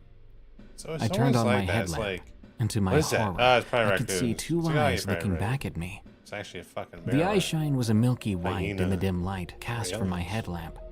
They looked like two twin moons, marbles the size of a fist and about 4 to 5 inches apart. We didn't have any guns, so we started shouting and throwing rocks and sticks at the thing, thinking maybe it was a mountain lion. It turned its head away, and you could see how big it was by the profile of its eyes, making them look even more like big, perfectly round marbles. We could hear it crashing off into the brush, and we went into our tent. The girls sleepily asked us what the heck was going on out there. We told them we had chased off some raccoons, not wanting to creep them out. I couldn't sleep a wink after that. My dogs kept growling and whining, and I could hear sticks snapping in the woods, not even 10 feet from the tent. It sounded like something was walking right up to the tent. Then it paused before slowly pressing what looked to be a stick into the tent flap. The dogs were growling so low and loud. It sounded like we had a diesel engine in there with us. I don't think any of us were asleep when my dog snapped at the stick or whatever, causing it to withdraw, and we could hear the thing walking back off into the woods. What was weird was it sounded like it was dragging something in the sand behind it. It finally started getting light out, and so we got up and tried to enjoy the beach for the day. Hey, we watched some My horror dogs were shorts chasing earlier. seagulls, and we made just some doing breakfast some before making our way Sculpt. down the beach toward a coastal waterfall that we could see a couple miles south from our campsite. I'm trying to finish this dude. While we were walking, we noticed the tide was coming in very quickly. We didn't even make it to the waterfall before the tide forced us up onto a big pile of driftwood. Hello, baby. The undertow was strong there, and there's who it also a is. phenomenon known as Who's that sneaker again? waves, which come out of What's up, nowhere gangster? and can How you pull doing? you out into the current. The waves were breaking on the driftwood, and I was worried my dogs were going to get pulled under, so we decided to try to enter the woods and make our way back to the campsite from there. This was no easy feat, as the woods were so thick and overgrown that it made bushwhacking very difficult. Bushwhack every night. We made our way into the bush, and it got extremely quiet again. We could no longer hear the sound of the waves on the beach.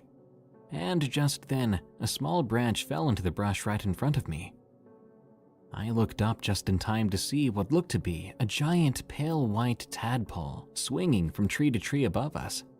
I say swinging because it had what looked like 2 arms, but its body was like an overgrown slug or something. I only caught the one brief glimpse, What are you up and to, no one man? else had seen it, so I thought maybe my eyes were just playing tricks on me. This place was home to the infamous banana slug, after all, but this thing was way too The hell big is to be a banana slug, and slugs don't have arms, right? We could hardly move through the dense coastal undergrowth. Just hanging Plus, out. it sounded Might like play a bit of something was Diablo swinging 4. through the trees in circles around us. My dogs were barking and running in circles, chasing the streaming sound Diablo of whatever 4? the I thing don't remember. was. Or are you? Lauren thought we were lost, so she started crying. And between the branches breaking and the dogs barking, we were all a bit stressed out. A big branch broke right above us. That thing falling down from the tree right on top of me. I felt a searing pain in my shoulder. I reached up to pull this thing off of me. It was about the size of a dog, maybe 40 pounds, but the head was massive, its teeth still stuck in my shoulder. I could feel warm blood running down my back. My dogs both leapt up and started biting and scratching at this thing, which caused it to release its grip on my shoulder. I threw it into the bush, and my dogs ran after it. "What the heck was that?" my brother exclaimed. "I don't know, man. Let's just get the heck Yeah, if out you of haven't here," checked out I Gangster, be replied. sure to do so. Fantastic. The girls streamer were right there. really freaking out now, but we That's horror started stuff. crashing through the Yeah, it's woods, a horror. running as fast as we could, Part of the community. incurring more than a few cuts and scratches in the process. I was shouting at the top of my lungs for my dogs, who still had not returned yet. Finally, I saw them up in front of us. They had the thing treed. It was about 20 feet up in a tree, hissing and spitting down at them. It looked up when it saw me and let out a horrible high-pitched shriek. It sounded like a megaphone being played through an amplifier. It made me want to puke. I could see it clearly now. It was holding on to the tree with what looked to be long claws attached to thin, bony arms. The tail, if you could call it that, was wrapped around the tree. Its head looked vaguely human, but the thing was anything but. Its eyes were clearly the same as the thing we'd seen the night before. Big, milky white, marble-like eyes that seemed to ooze spite and malice. Big, milky white. It had translucent skin that was stretched tight across its Skin. skull. It had no nose or ears that I could see, but its mouth was huge, still red with blood from biting my shoulder. I could see rows of tiny little teeth. It had a long, pointed tongue that it was using to hiss and spit at the dogs. I picked up a rock the size of a baseball. Biting through the pain, I beamed it right at the thing, hitting it square in its face. It shrieked again and jumped out of the tree. As soon as it hit the ground, it began using its arms to crawl towards me, but the dogs were fast and pinned it to the ground, biting and tearing with all their might. It tried to fight back, but these dogs had a combined weight of at least 150 pounds. They regularly killed small animals, so they had a taste for blood, and they were going berserk. I'm not sure if they killed the thing or what, but it wasn't moving. I grabbed my dogs by their Probably collars, played dead. and we got the heck out of there. We made it back to the beach where my brother and the girls were already grabbing our things.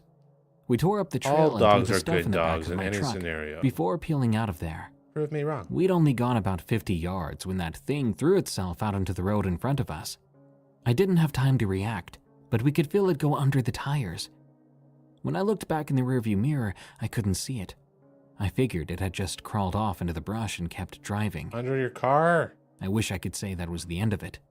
We drove straight through Tacoma, where we stopped and got a motel for the night. Tacoma has a rather sketchy reputation, so we tried to bring as much of our gear inside as we could. Well, I'll be danged. That thing had been clinging to the undercarriage that entire time, and was now crawling up from under the truck and onto the tailgate. Luckily, the dogs were still in the bed of the truck, so they started charging and biting the thing. It fell off and began crawling towards me again, its hideous face mangled and mean. My dogs jumped out of the bed of the truck, commencing to tear the thing to shreds. Now I knew it was dead. The dogs had bitten right through the neck, separating the head from the rest of the body. We called the cops, but no one showed up. The motel must have thought it was just some old roadkill or something, but we didn't stick around to find out. We dropped Lauren off at the SeaTac airport and drove straight back to Anacortes to catch the ferry home. I don't know if this thing was a crawler or rake or what. I always thought that was just the stuff of nightmares, All I an know is urban probably legend, I if you hated will. this person, Jesus. But those legends have to come from something, right?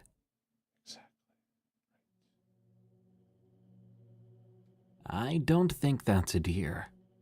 From Sea Philly 100. My buddy and I were out hiking around the Estes Park, Rocky Mountain National Park area with his 2 daughters. It was very close to Twin Owls, if you know where that is. We were having a great time, even though the girls kept insisting to stop and draw in the dirt. It was a bit icy, so I had to put his youngest up on my shoulders at one point, and then I almost slipped, which would have been catastrophic, but luckily I didn't. So we continued on our way.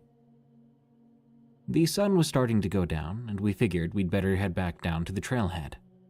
My head was on a swivel, looking for cougars, which are quite common in the area, and we did have 2 little girls with us after all.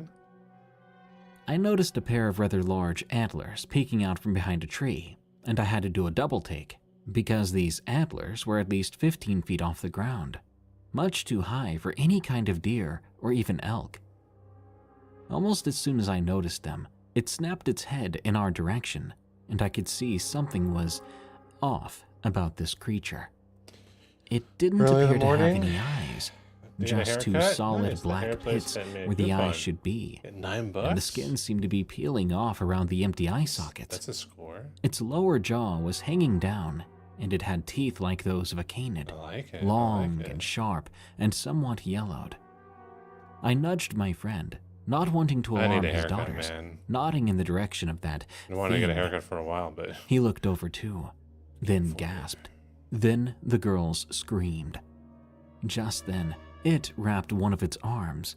Yes, this thing had freaking arms around the tree it was standing next to. Cool. And it actually broke the tree in half before taking a jolting step forward, revealing a leg that reminded me of a giant jackrabbit. Monday and Tuesday?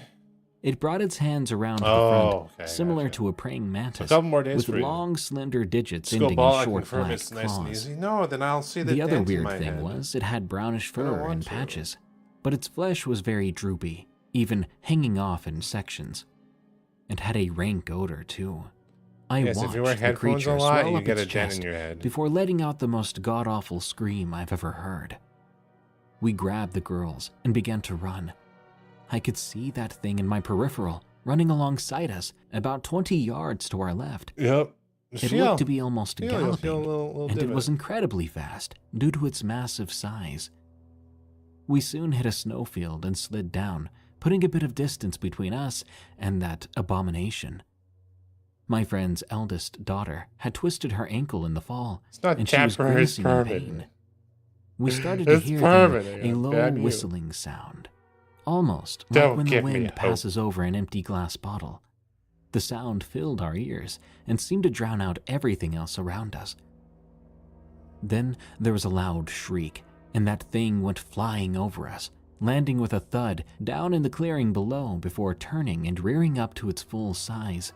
At that point, I'm not ashamed to say I think I might have just soiled myself, and we all screamed. We all soil It looked at us before slowly walking towards us, still holding its hands in that creepy praying mantis position. Even if I had a gun, I don't think it would have made a difference. This thing was easily a solid 400 or 500 pounds or more, a true apex predator. Sounds like gangster. It let out a low and guttural growl, and I felt paralyzed from fear. People talk about infrasound okay? as a hunting technique utilized by large cats to subdue their prey, and honestly, it felt a lot like that. It walked right up to us, and I nearly puked just from the smell. The creature sniffed the air around us. None of us could move a muscle. We were caught like deer in the headlights, unable to move, unable to utter a sound, unable to even breathe. You've rocked a shaved head It for a reached while. out one of its long, bony fingers Some toward people my can pull friend's that off. youngest daughter, and I swear I don't thought I think I heard the can. thing whisper,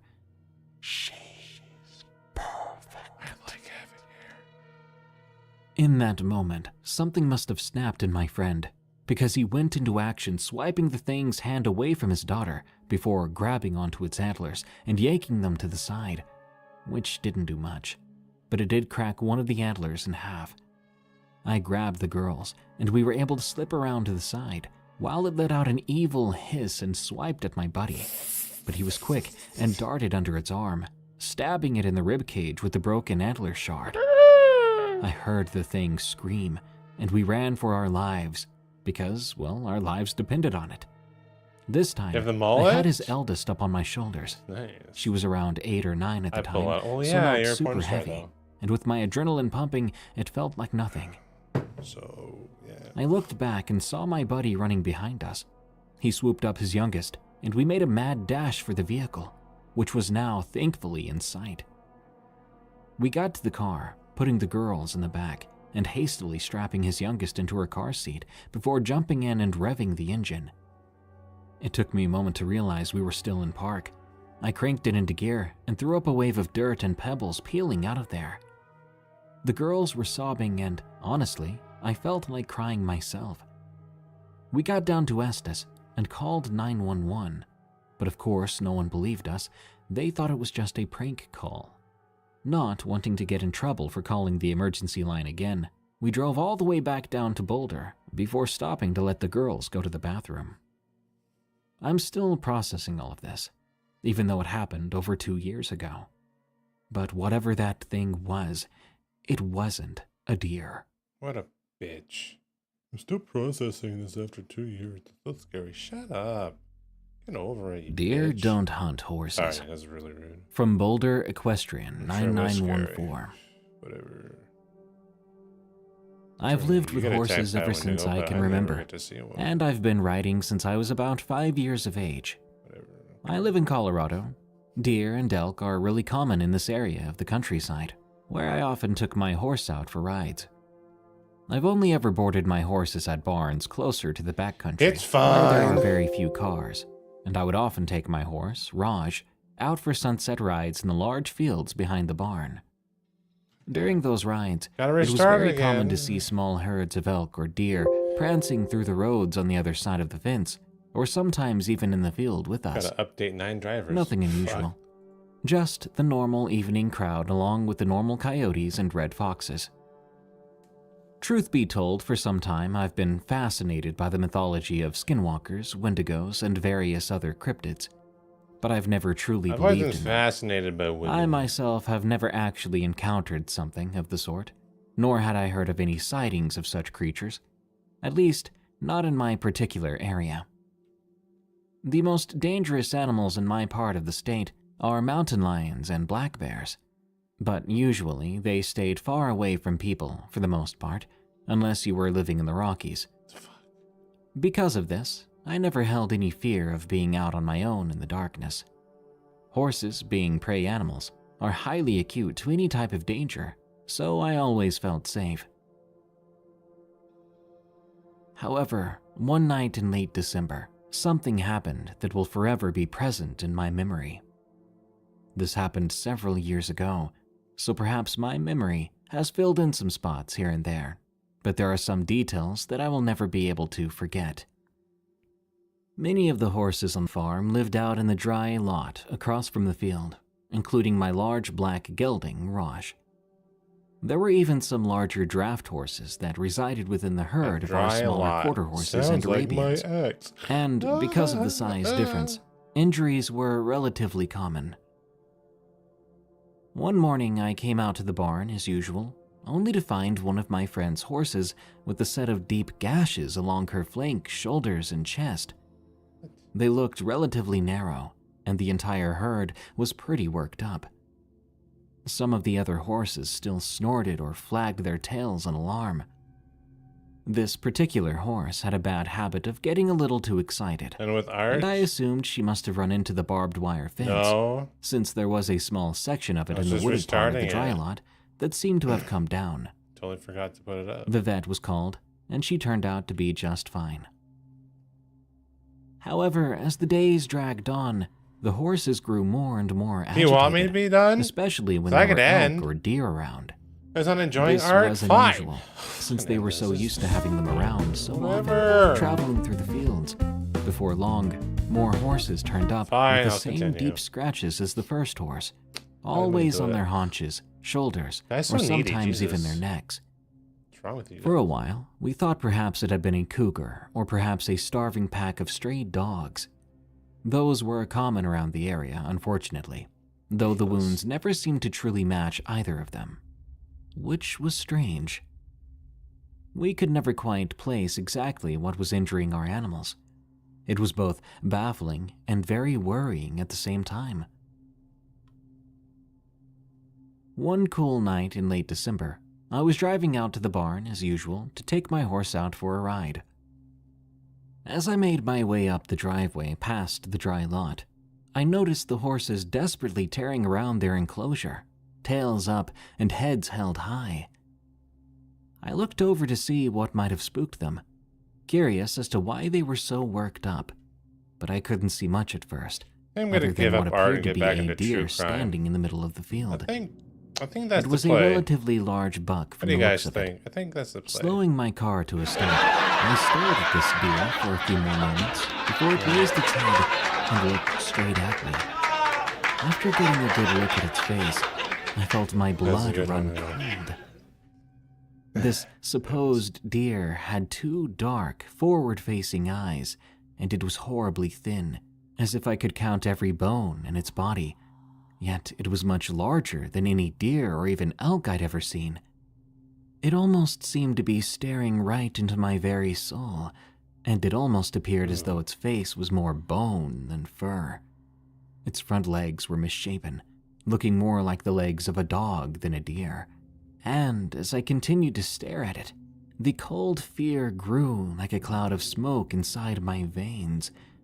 Everything inside me told me to turn around, to get the heck out of there.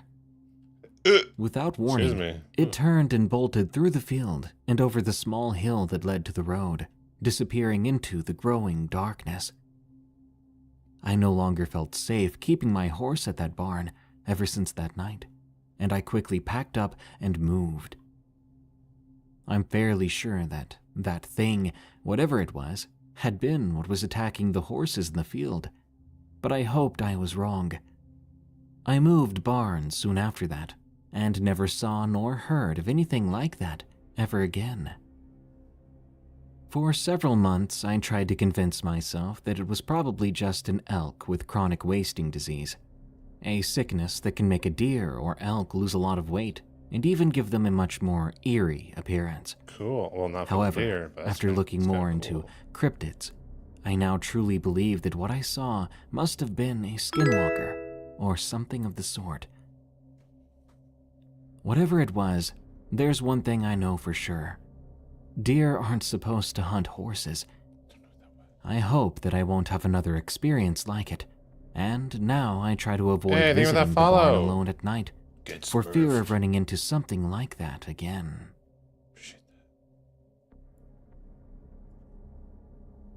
Encounter with a Creature in Algonquin Park. From Anonymous. Here we go. How's it going? I'm a school Welcome teacher on from in. Barry's Bay, Ontario. Thanks to my summers off, I spend almost half of each August going on canoe trips in Algonquin Provincial Park nearby. How do people like afford all these trips? Most of the Jesus. park isn't wilderness by any means, as there are many logging roads. There are, however, many areas of the park that are protected, which have no logging or infrastructure, and these are the areas I like most. Some of these areas are huge, bigger than most other provincial parks. This August, I went on a solo trip to Lake Lavier to catch some lake trout. Oh, where am I? Oh, shit. It wasn't exactly the season for them, as most lake trout stay in very deep water during the summer. But I was going to have a busy fall, and figured why not attempt some deep water jigging.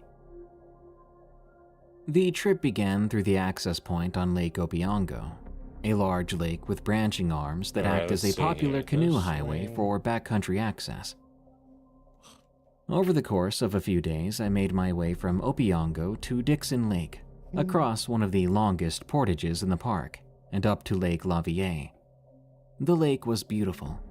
When you first cross from Dixon to Lavier, you enter a bay, and as you continue on your way, it opens up to a massive lake that felt like a small sea to a guy like me who has never seen the ocean. Since this lake is very deep into the backcountry, you normally don't see many other campers. However, one of the only other canoe trippers there happened to take my favorite site on one of the islands. Because of that, I decided to try something new. I camped on the lake's northernmost site. I set up camp and went fishing. It was extremely windy, so it was Kinda wanna do difficult the to wings a control my different way, canoe. This is less of an issue when I I'm have happy the with weight of these. all my gear in the boat, but I had already set up my camp. I decided to call it a day early, and I went back to shore before the winds blew me to the other side of the lake. It was then I had an idea.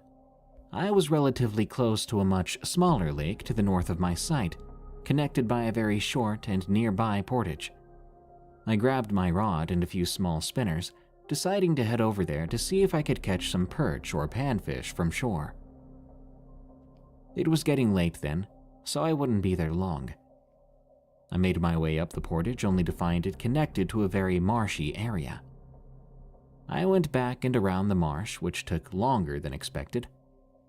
I began to cast from shore as the sun was setting, not wanting to head back because of how long it took me just to get there.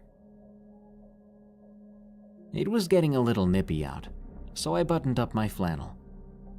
The lake was beautiful with the cold wind. That moment of beauty was quickly interrupted by the sound of crunching to my right. The only animals that make sounds like that as they move about are bears and moose. Both are creatures that you do not want to bother. The issue was that this animal was in between me and the rest of the shoreline that would have guided me back to the marsh, and thus the portage and my campsite. I decided I'd have to cut across the dense forest to the shore of Lavier to find my campsite.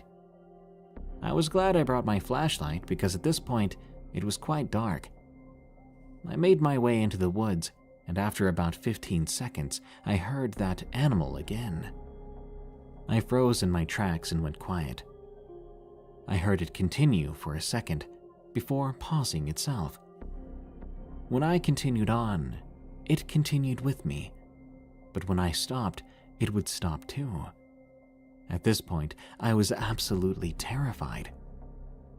I shone my flashlight behind me, but I couldn't see any reflecting eyes shining back. I swear I was just standing there with my flashlight for 2 minutes. After that, I started to speed walk, shining my light back periodically in a slight panic. I didn't want to be eaten by what I thought was a mountain lion or a bear.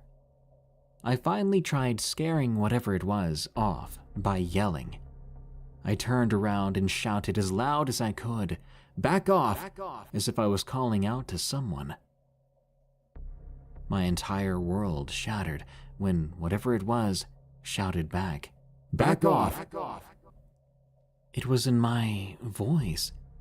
This is going to sound absolutely crazy. But after that, I then saw a bald white head with no ears and huge eyes look out from behind a tree, and I absolutely bolted through the woods away from it until I made it back to the water. You know, a lot of these stories sound like From they just there, met a predator, I ran to my you know? left along the shore until I reached my campsite. 'Cause doesn't the I predator threw mimic literally voices? everything in my canoe as quickly as possible. I picked up my tent with my sleeping bag and everything in it, and I just tossed it in the canoe. I grabbed my backpack and water filter as well and threw them in. I got in and paddled as fast as I could, completely forgetting to get my bear hang. Nope. I had no honest idea where I was going then, but every inch of my instincts were telling me to just leave. I found myself sitting in my canoe in the pitch black, not knowing where on the lake I now was. Most of my thinking was about what just happened. That night, I didn't sleep. I just waited along in my canoe until morning. Somehow, I had the gall to head back to my campsite and quickly grab my bear hang, then canoe to the other side of the lake where I would properly fold and put away my gear. Trust me when I say, I'm never camping on Lake Lavier again. Camping's overrated anyways. Something wore my grandma's skin. From Maple. This happened just over a year ago. My dad took my siblings and I to our cabin in the woods. When we were there, we went boating, quadding, played badminton, and had a really good time.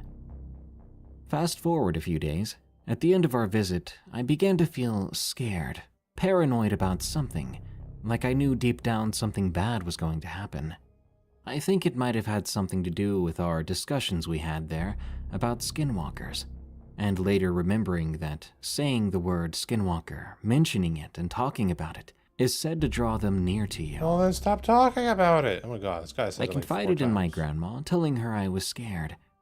She laughed and said I was just being silly. I insisted that maybe something was in the woods with us, but she sighed, telling me not to speak of it, especially if I'm so scared. Around 6 p.m., I was sitting in the room we stayed in. I didn't feel like playing board games with everyone else, so I sat there and looked out the window. That's when I saw it. It looked like my grandma, except she didn't look exactly right. Grandma, what Her are you arms doing? were a bit too long, going down to her knees. She seemed to be taller than my actual grandma, who's really short. This wrong-looking version of my grandma was just walking around aimlessly through the woods.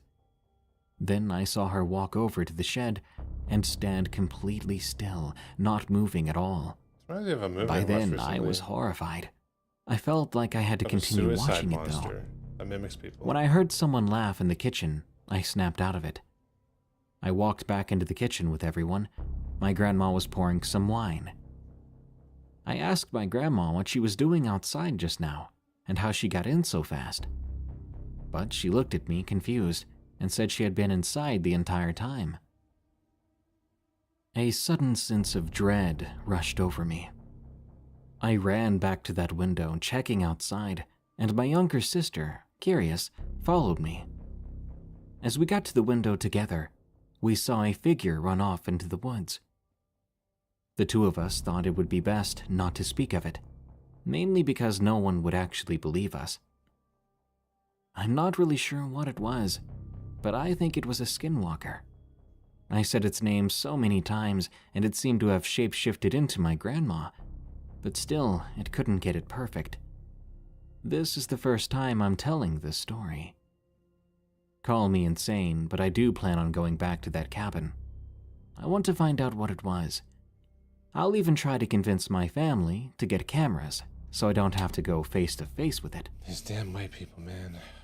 But now I know better than to say skinwalker out loud in the middle of the woods. He just did.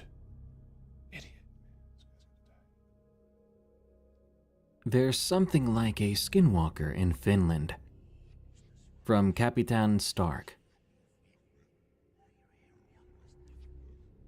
About a year ago in late November or early December, I was going on a camping trip. I left early in the morning, as in Finland, the sun doesn't come up during winter, so I had a few hours of light before complete darkness. When I left, I took my hunting knife and my hunting rifle and an extra gas can with me. At first, I was just riding around in the woods. At about 20 kilometers in, I began to smell this horrible odor. It made me gag. I'd never smelled anything so bad, despite having gone hunting for moose every year and having stumbled upon plenty of animal corpses in the past.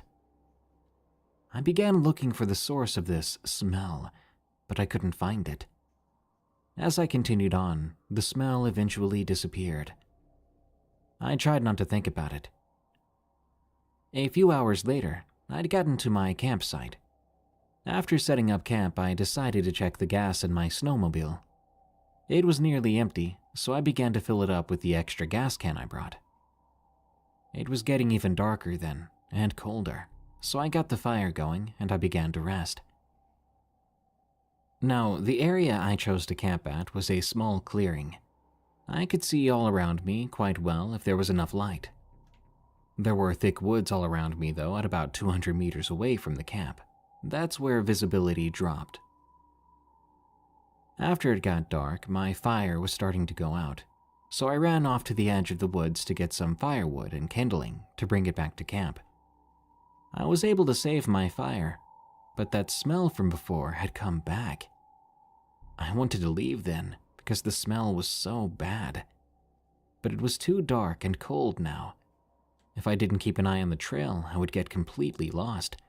So I decided my best bet was to stay put and just endure the smell. Over time, I realized this stench was getting worse.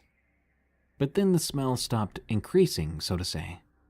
Quickly, I grabbed my headlamp from my bag and put it on. My heart sank as I scanned the nearby woodline. I heard the voice of my cousin, who should be 100 kilometers away from here. As I continued to look around, I saw a red eye glint at the edge of the woods. Same time? I decided then to pack up and leave. But right before I was able to start the snowmobile, I heard fast and frantic footsteps in the snow, and something yanked me off the snowmobile. It began to drag me into the woods with incredible force.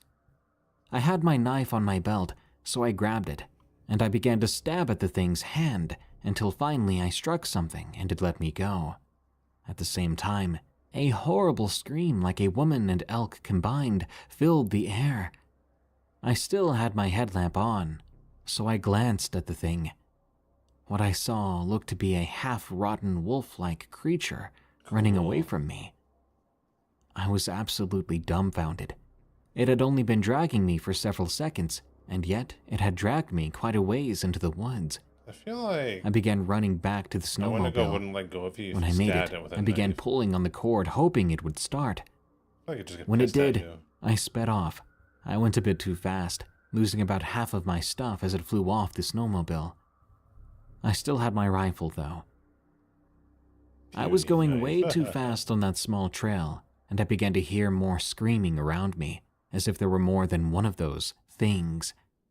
Worse yet, they seemed to be keeping up with the snowmobile. I had to have been going around 80 kilometers an hour. I made it to a long, straight stretch of the trail, so I locked the gas on full and grabbed my rifle, firing a shot at one of the figures I saw in the woods that was screaming. I hoped I hit one of them, but I don't think I did. At one point, the screaming just stopped, but I kept driving home, and after about an hour of riding, I finally made it. I ran inside, locking all the doors and windows. I think I passed out eventually, because I remember after that waking up the next day at 10:26 a.m. I grabbed my rifle off the ground and went outside to check. Everything seemed calm. I checked my snowmobile then. I found a patch of pure black hair stuck on the hook at the back of it, and I saw these huge claw marks on the back too. I began walking back to my house, and I saw that there were similar claw marks on my front door. These things had followed me home. But where were they now? They know where I live, but luckily to this day, I haven't seen, heard, or even smelled them again. I haven't told anyone about this encounter because skinwalkers or wendigos aren't supposed to be a thing in Finland. Every time I hear the voice of my cousin, it just brings me right back to this terrifying trip. I've stopped hunting as much anymore, and I've moved closer to the nearest city, Rovaniemi. I still don't visit the forest to this day. That trip really scarred me.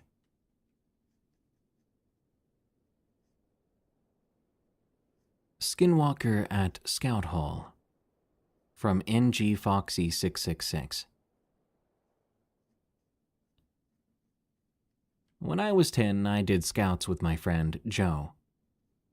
On a certain occasion, Joe and I went to the scout hall for a video game night sleepover.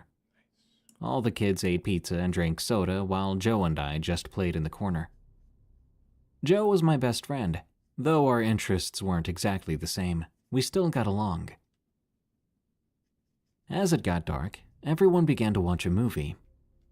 I honestly can't remember which movie it was. Joe and I were mostly just quietly whispering in our own little corner. Soon we got up to get a couple of slices of pizza and some soda. I remember only grabbing a couple of slices because pizza always made me feel sick.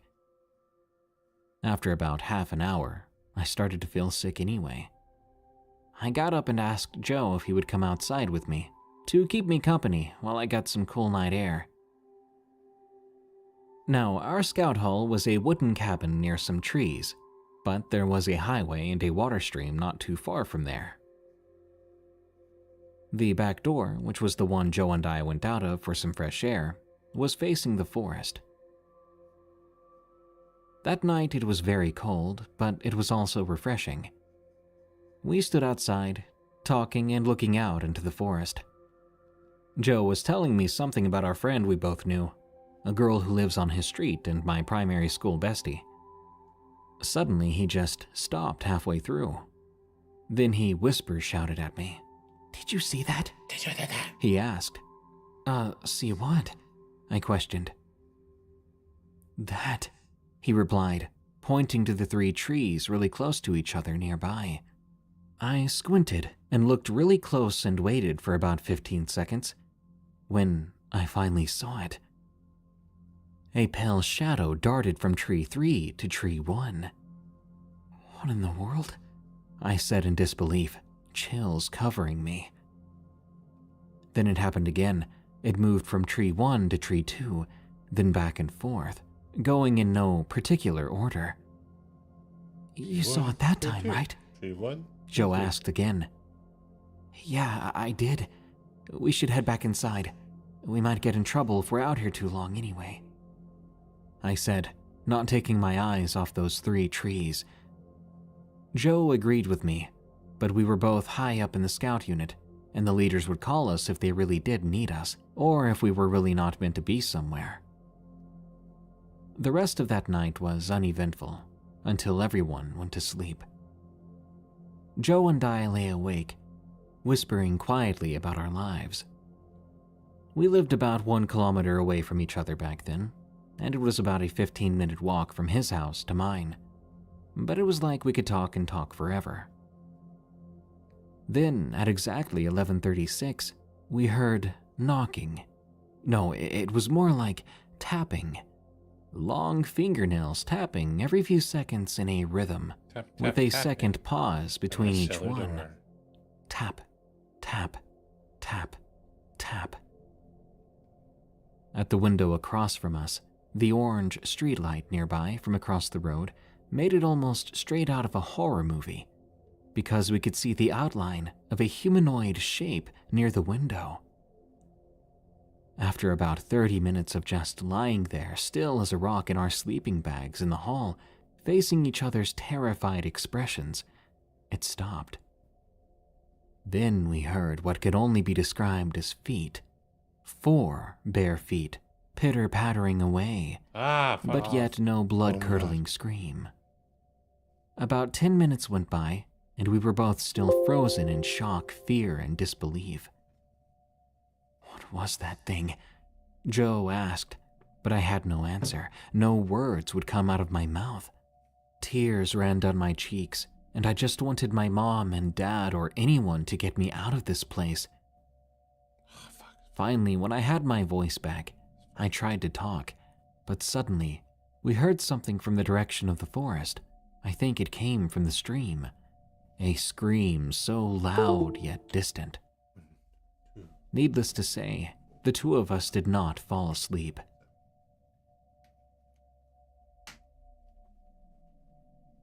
The Hunt for Entities, from Daniel 7 SE. Back in August of 2021, I began to hang out with a couple of guys my age named Nick and Bell. One day we decided to go for a bike ride to a graveyard down the road from their house. 5 minutes later, we arrived at the graveyard. Oh my god, I gotta and got restart off the our program bikes. again. It was just the three of us in broad daylight. Nick and Bell walked over to sit on some random person's grave that dated back to the 1800s. It's so annoying. I told them that was disrespectful, and to get off the grave and pay respect for it. But they said they didn't care, and laughed about how they were going to go to hell anyway. After that, they made it worse, starting to jump on the graves. I had a really bad feeling about all of this, and I suddenly felt as if I was being watched from the corner I started of the sculpting graveyard as they creature in my carelessly off played time. on You the want to see it? gravestone. I told them that I wanted to head back to the house. I didn't feel right. And that was the end of that experience. When October came around, we started to explore abandoned houses in the area. Eventually, we got bored of that, and we would play Truth or Dare outside during the late nights. We even did some 3 a.m. challenges we found on Google, which I deeply regret. Belle's brother, who I'll just call Chris, was a very interesting guy. He would often tell me about all these paranormal entities and legends and myths, but I really didn't believe him when he said that they were real. One night in December, Belle and his brother and myself gathered around on the back deck of the trailer.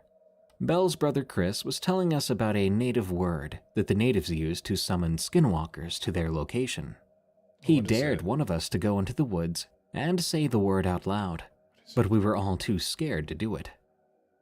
So I said, how about we all say the word together? And we did. And the moment we did, I instantly felt a chill go over my whole body. We stood on the back deck then, listening for any sounds, when, out of nowhere, we heard what sounded like me and Belle having a conversation in the woods.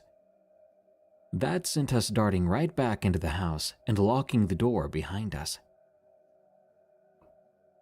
A while after that, in November, it was a Tuesday night. We were on our way to pick up my mom's car, so she could go to work tomorrow. She was tired and staying over at a friend's house, so we offered to get it for her. She gave us the okay and the keys, and me and my friends were off. We made it to her car and I got in, putting the key in and starting it up. I pulled out of the driveway and picked up my friends at the woods by the house. We drove around the block and into a back road, which had a 45 miles per hour speed limit.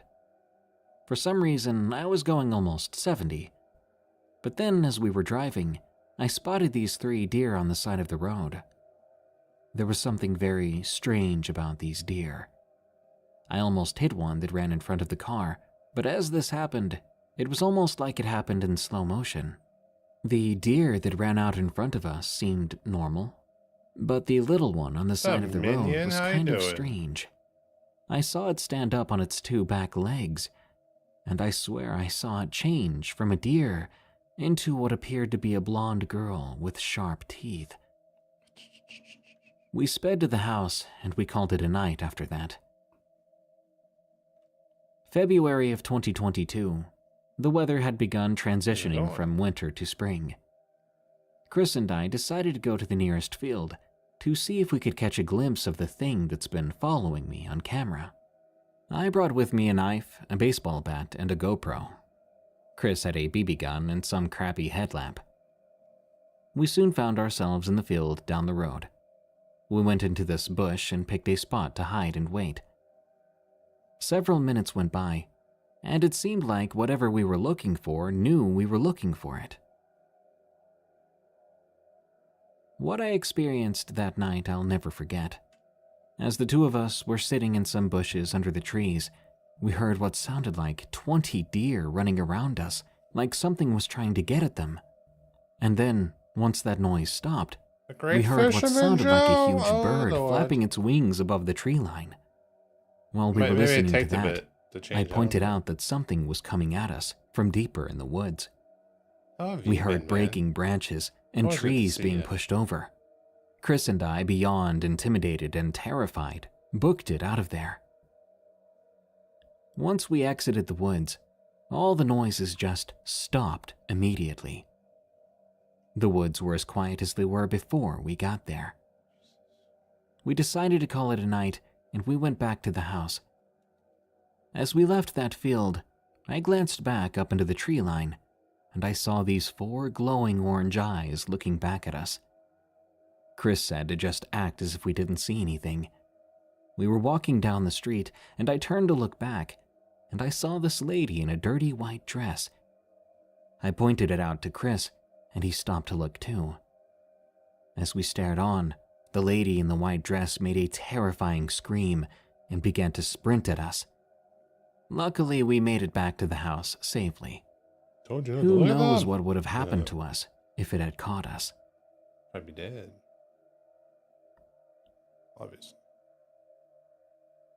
My dad saw a skinwalker. From Silver Bullet 54. My dad is a real macho guy. Even at 60 years old, he's still about 6'2" and weighs between 200 and 220 pounds. He has been in the USMC, worked at a prison, and has never been afraid of much. Maybe death and God, but that was it. He also used to scoff at the supernatural and paranormal, saying it was all total BS.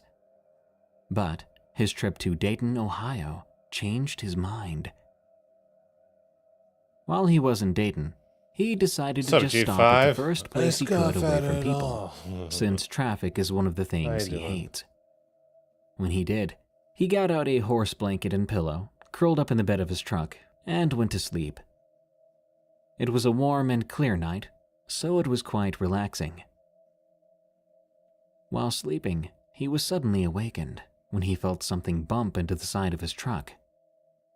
He sat up and began to look around, but he didn't see anything. This happened 3 more nights in a row. He would stop at a secluded location, sleep for a while, and be awakened by the contact of something hitting his truck.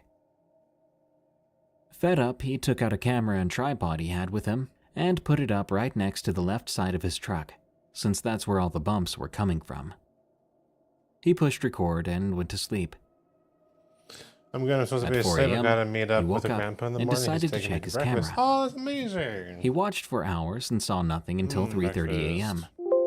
All he could manage to see was what looked to be a pair of feet walk up to his truck, stop, just sculpting a little stand vampire completely still for a minute, then walk away. What do you think? The freaky thing is that it was just feet. No legs, no knees, no hips, no torso, arms, head, nothing.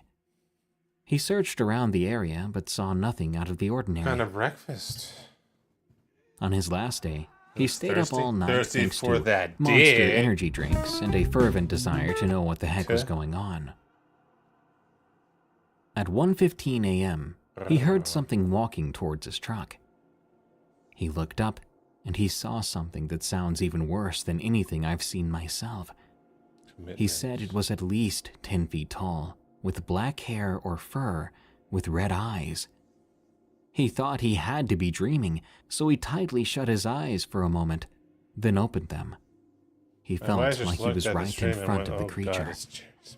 He felt that if he turned to look behind him at the right side of the truck, he would see that thing standing there staring right at him. Who's thirsty for some So dick? instead You of thirsty for turning, some dick? he sat completely still Who's until thirsty the for sun some came dick? up. You thirsty for Then he some- hauled Yes, you tail are. out of there. Oh, yes, you are. Oh, just When he thirsty got back boy. home, he told me Who's never a to visit thirsty Dayton boy? for any reason. Now, I haven't been to Dayton at all. Still, his experience does intrigue me. What did he see? Is it still there? What was it? To this very day, I have not gotten an answer Mr. Honestly, to any he's of taking me those to questions. for your birthday. I'm never picking on food, and he's paying. I'm definitely getting it to you. Oh. Don't get the cheapest thing. Those Get are the most not my delicious thing. friends. And happy birthday! From Edo Custom. Oh my goodness, it's amazing. I live in Cincinnati, Ohio, and 3 of my online friends, Chad, Josh, and Emily, were coming over from Cleveland, Ohio. Gimli? Chad and Emily were cousins and had some grandparents who lived in the neighborhood. They would be over for the weekend and decided to bring Josh along too, as he lived nearby and also wanted to join us. On Saturday, I was playing Oculus Quest 2, like I usually do when I don't have homework. I don't go outside a lot and mostly play video games during the winter, because it's kind of like a break for me. Cross country ended a month and a half ago, and I'm doing track in the spring. My dad and sister were watching Christmas movies in the living room, and I was in the basement. I was in the middle of a game when I got a notification on my phone. I wondered who it could be. I like it. I like it. I walked over to my phone and didn't know who it was. For some reason, I forgot that my friends would be here, and I usually forget to... Also, things metal. Yeah, I'm going to have to go with something decent so he doesn't realize I'm trying to save money. I mean, it's your birthday. He's offered to pay, right? So why not? Why not? Also, if you guys missed last stream or last couple of streams, we've been sculpting with clay and made this. It's like a slug mushroom spider dude. Look at that thing. A little zoomy zoom. Rawr. He's coming to plant his shrooms in your bum. Yes. And cute. Rawr.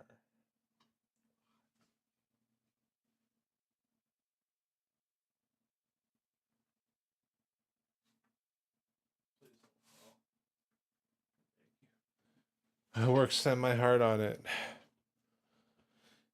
Are you going to paint it? No. No. Probably just melt it down, then reuse the clay at some point. Me thinks. Yeah. Yeah, I'll probably just do that, you know. I almost threw up. That's disgusting. I need water.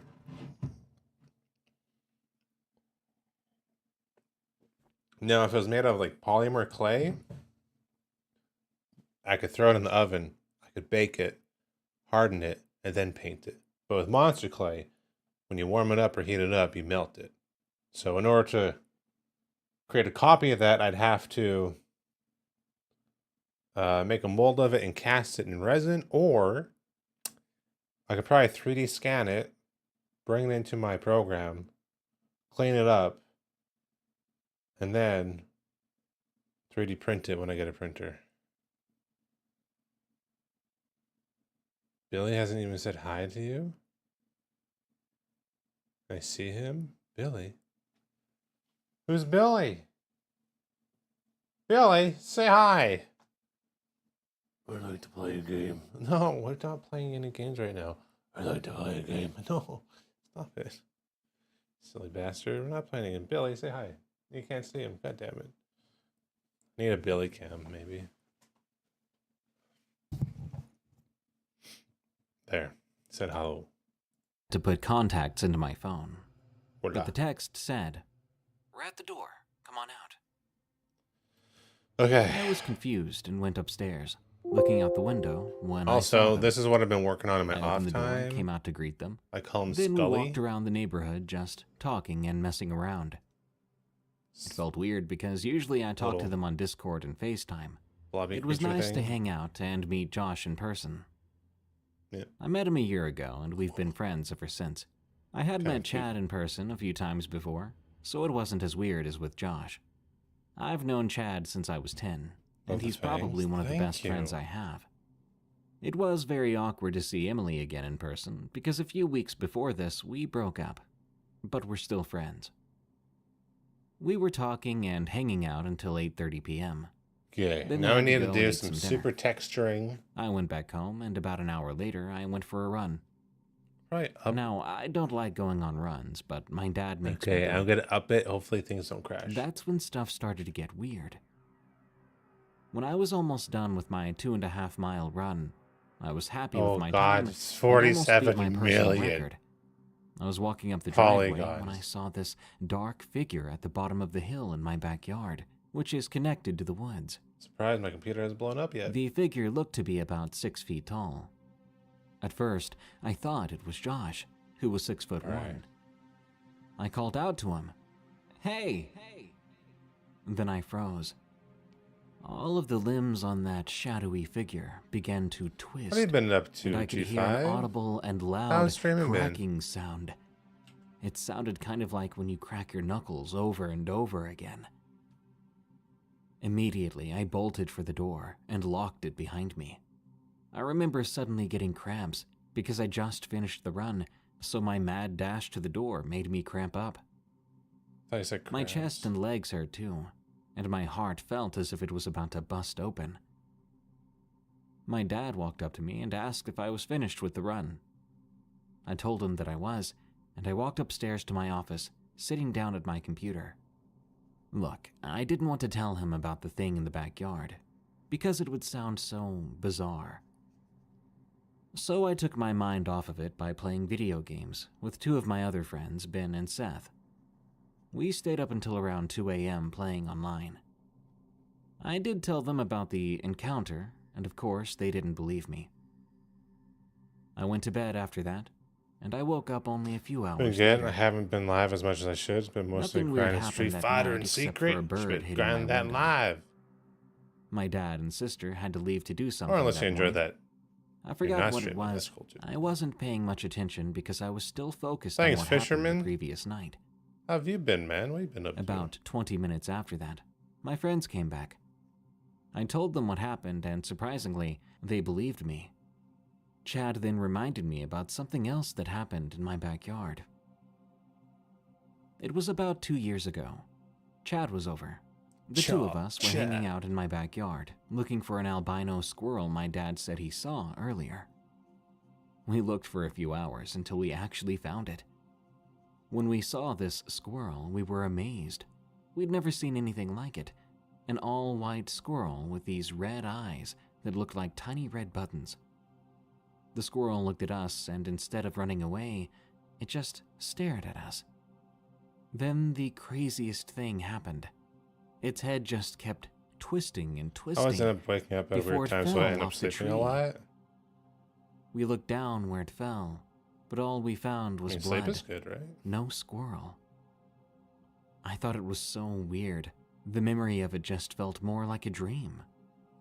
But when Chad reminded me about it, it came rushing back to me so vividly. However, Emily didn't believe that at all. Later, we wanted to play some virtual reality game together, so Josh and Chad went to get their VR headsets. Dude, I like. Emily asked me I to have show issues her where sleeping I at saw that night. shadowy figure. And I have issues took waking her up in into the the morning. backyard, Like, I'm and I so pointed out freaking where I tired saw in the it. mornings. It's stupid. She walked over to the woodline, trying to see if she could see the thing herself. The idea of it still being out there was frightening. I thought it was strange, but I decided to accompany her as she went along. We walked until we ran into Josh and Chad. That was weird, because I just saw them going to get their headsets back at the house. They were all just staring at me. I got creeped out when their mouths slowly began to open more and more. What is that? Then I saw their teeth. They weren't normal. They were too jagged and sharp, more like needles than teeth. Jack, come here. Ah, Rod! Josh That's not my said to me friends. in the weirdest voice I've ever heard from him.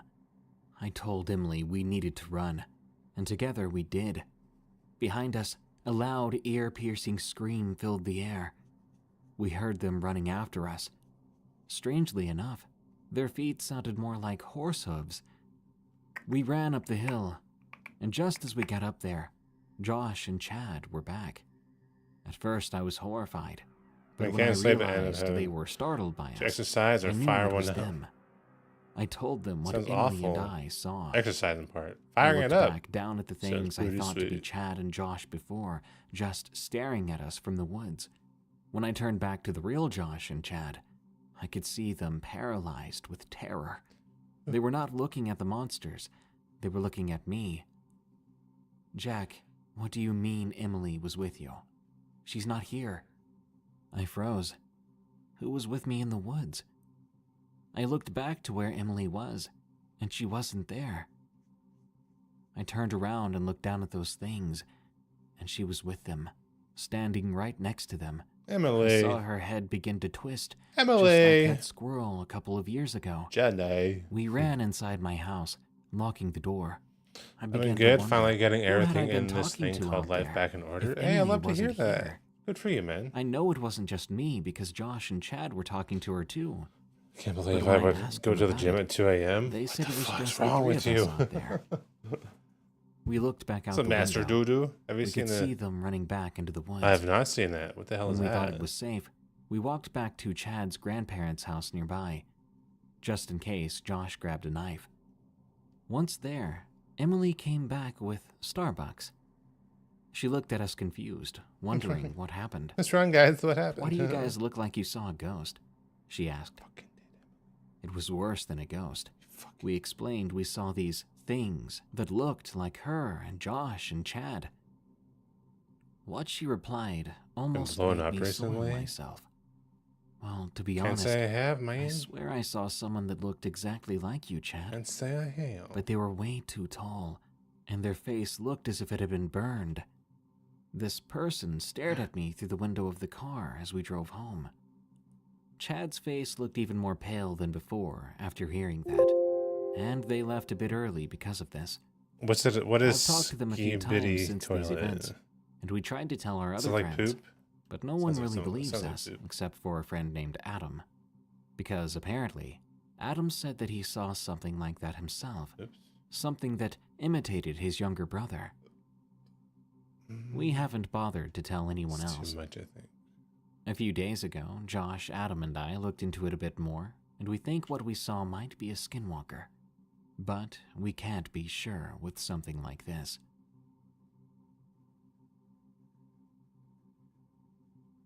Hunted. From Country Rebel. Country road. This is an Take old me story told by home. my grandpa before I was even born, but one night he told it to me. A bit of background. He and my grandma live in the woods of Washington State. My parents and I visit them from time to time. A few things about my grandpa are that he is a country type of guy and a storyteller. I always loved listening to his stories. One fall weekend, we went to visit them at their place. We would always talk about how things are going and old memories. At night, I would find my grandpa sitting in his chair outside. That night was no different, except this time I saw him sitting there, staring out into the woods like something was out there. "Something on your mind, Pops?" I asked. He then sighed and asked me in that old I used to southern run into accent my of his. barber and work out with him. Son, Seth would never be in the you barber believe shop in to the cut my hair, though. supernatural? Weird. Not that I know of. You got Why? camera people versus toilet people. The toilet people are creepy Well, looking, I while the camera encountered people are something cool a long looking. time ago before you were born. I figured Sounds right it's up my time alley. I told you this story. I'll have to check it out. He said this in a serious tone. "All right, I'm listening," I replied, kind of excited. He then started his story. It began when he was going on a 5-day hunt alone in the woods. He had packed everything he needed for the trip. His weapon of choice was his lever-action rifle. Once everything was packed, he kissed Grandma goodbye and drove off to his hunting spot. As he drove through those woods, he swore that he saw shadows in the trees. Not just any shadows, but weird humanoid figures. Back in He my brushed it day. off, thinking it was some hikers. Once he arrived at a spot, he set up his camp. He then began hiking through the brush and looking for tracks of deer, elk, or moose. Grandpa knows the wilderness like the back of his hand, so he didn't worry about getting lost. A few hours of walking and making some calls, nothing came across. That's when he started to get a feeling that he wasn't alone out there. He noticed that the birds and insects suddenly went quiet, and he knew when the woods went quiet, it meant that a large predator was around. He thought maybe it was a bear, wolves, or a cougar. He waited a few minutes in silence, but still nothing came by. He started to walk back to his camp as the sun was beginning to set. Eventually, he made it back, Hopefully this dude looks roasting good up some after all the marshmallows, detail. then going to sleep. This is probably the most The next detailed day, he went back to the woods and thing I've continued where done he in a left long off. time. Not long after, he stumbled upon a cave entrance. He didn't venture into it, fearing there might be a bear inside, so he continued hiking for a while. Soon, he smelled something he described as rotting flesh and muck. Sorry, that was It me. made him want to gag. Couldn't hold it anymore. Then that feeling came back, of not feeling alone anymore. He proceeded to keep on walking. Got into to bad get away mental from the and smell right and to that my plan. feeling. It bought in As he ongoing walked, hours. he I could have still suffered smell as that well. stench That no matter sucks. how I far hope you he have a went. great night. It Thanks for seemed hanging like out. the smell was following Sweet him. drizzles. He then told me he began to see movement in the Pretty cool. trees. He readied his What a great rifle one. just in case. But then everything went still, I'm and stupid. he could hear murmuring, like someone was talking low. Eventually, he could make out what it was saying. Good night. John. It was saying his name, but the voice sounded more like Grandma. Jess? Grandma, is that you? He called back. Help me. I'm That's hurt. better. It replied. My grandpa was both scared and confused. He felt something hard hit him in the back of his head then, and he swears he blacked out for a moment. When he came to, he was surrounded by complete and utter darkness. Quickly, he scrambled for his phone. At the very least, the screen on the phone would provide some Well, people light. have like really gross He dry felt a lips, jagged right? rock all Yeah, they around do, him. okay. He was in a cave, and his head was pounding. Slowly his eyes adjusted somewhat as he crawled along the ground, feeling with his hand. This might be my trying to see as favorite much as he could humanoid with his sculpt phone I've screen. done. Then his hand I think I'm bumped just into really proud of something. the anatomy. At first, he hoped it was another rock, but this felt smooth. When he picked it up, he nearly screamed. This wasn't a rock.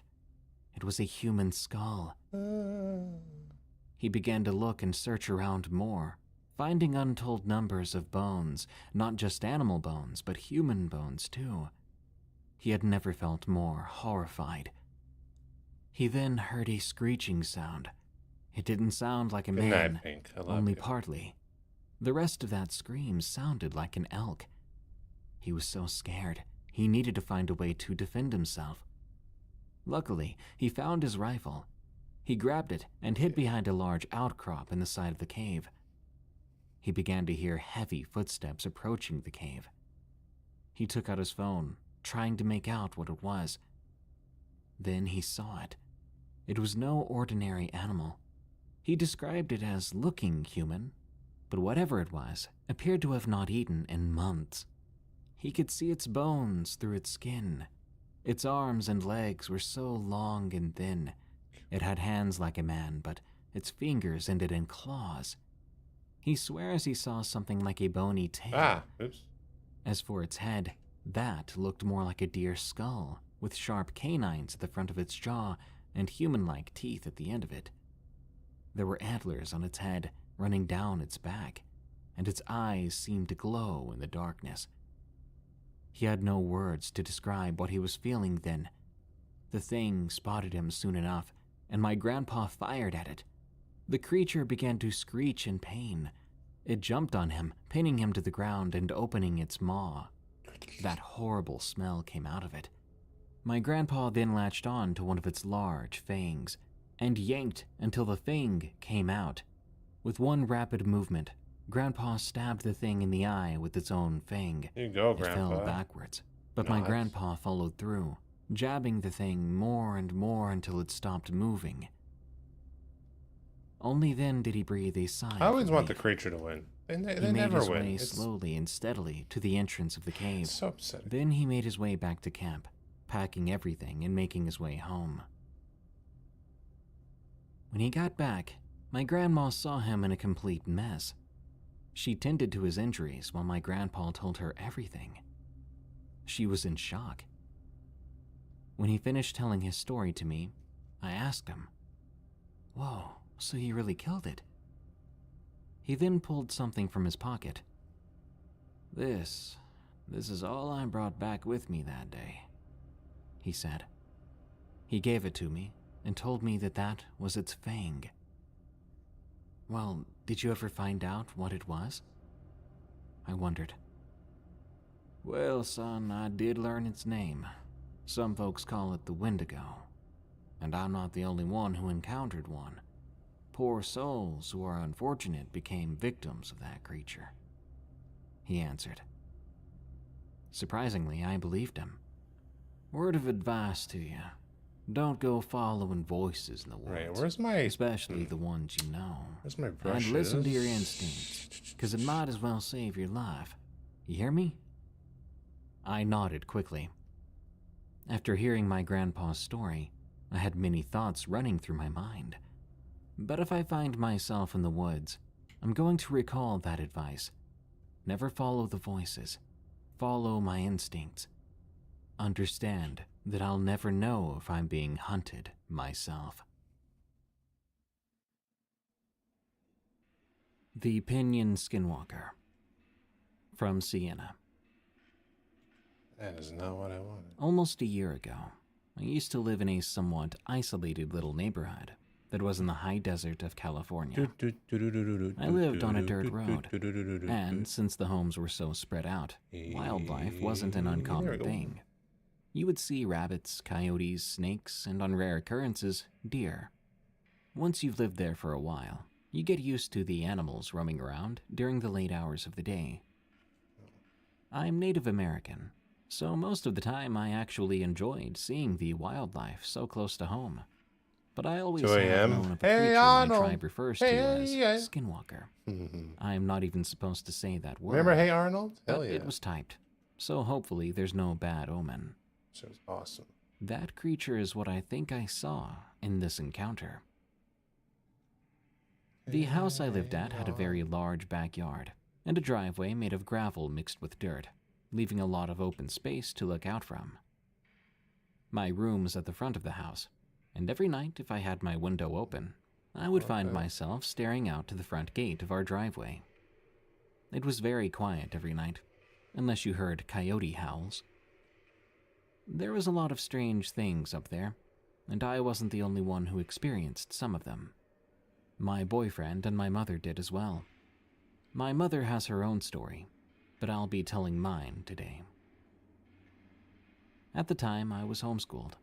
I was sitting in the office in silence, just doing some of my work. In the silence, I swear I suddenly heard a knock coming from the window, but I couldn't see out this window because we didn't have blinds or curtains. Instead, we had these sliding barred doors as windows instead. Even so, I turned my head in that direction. Then it fell silent again. Not long after, I began to hear someone or something walking. It was a crunching sound. After all we had outside the window was gravel. These were very obviously footsteps, but not those from a rabbit or coyote. It was something heavier. I froze because I didn't know what to do. Whatever was outside the window might be able to hear me. After maybe 5 minutes, I left my computer and I stayed in my room for the rest of the day. A month or two after this, I changed rooms with the office to make it my bedroom. My previous bedroom was too small, and my father thought I needed more room. One night, I was looking out the same window that I heard the footsteps at. It was dark out and difficult to see much. I was staring out at the gate, which blocks the opening to the driveway. I sometimes enjoyed looking out at the night sky, but this time I didn't. After sitting there for about 10 minutes stargazing, I saw a figure on the other side of the gate. At first, it looked like a coyote, but it was far too long. And the way it moved, it was so unnatural. It looked like a human walking on all fours, trying to imitate the way a dog moves. I wasn't scared at first, so I just waited to see what it was going to do.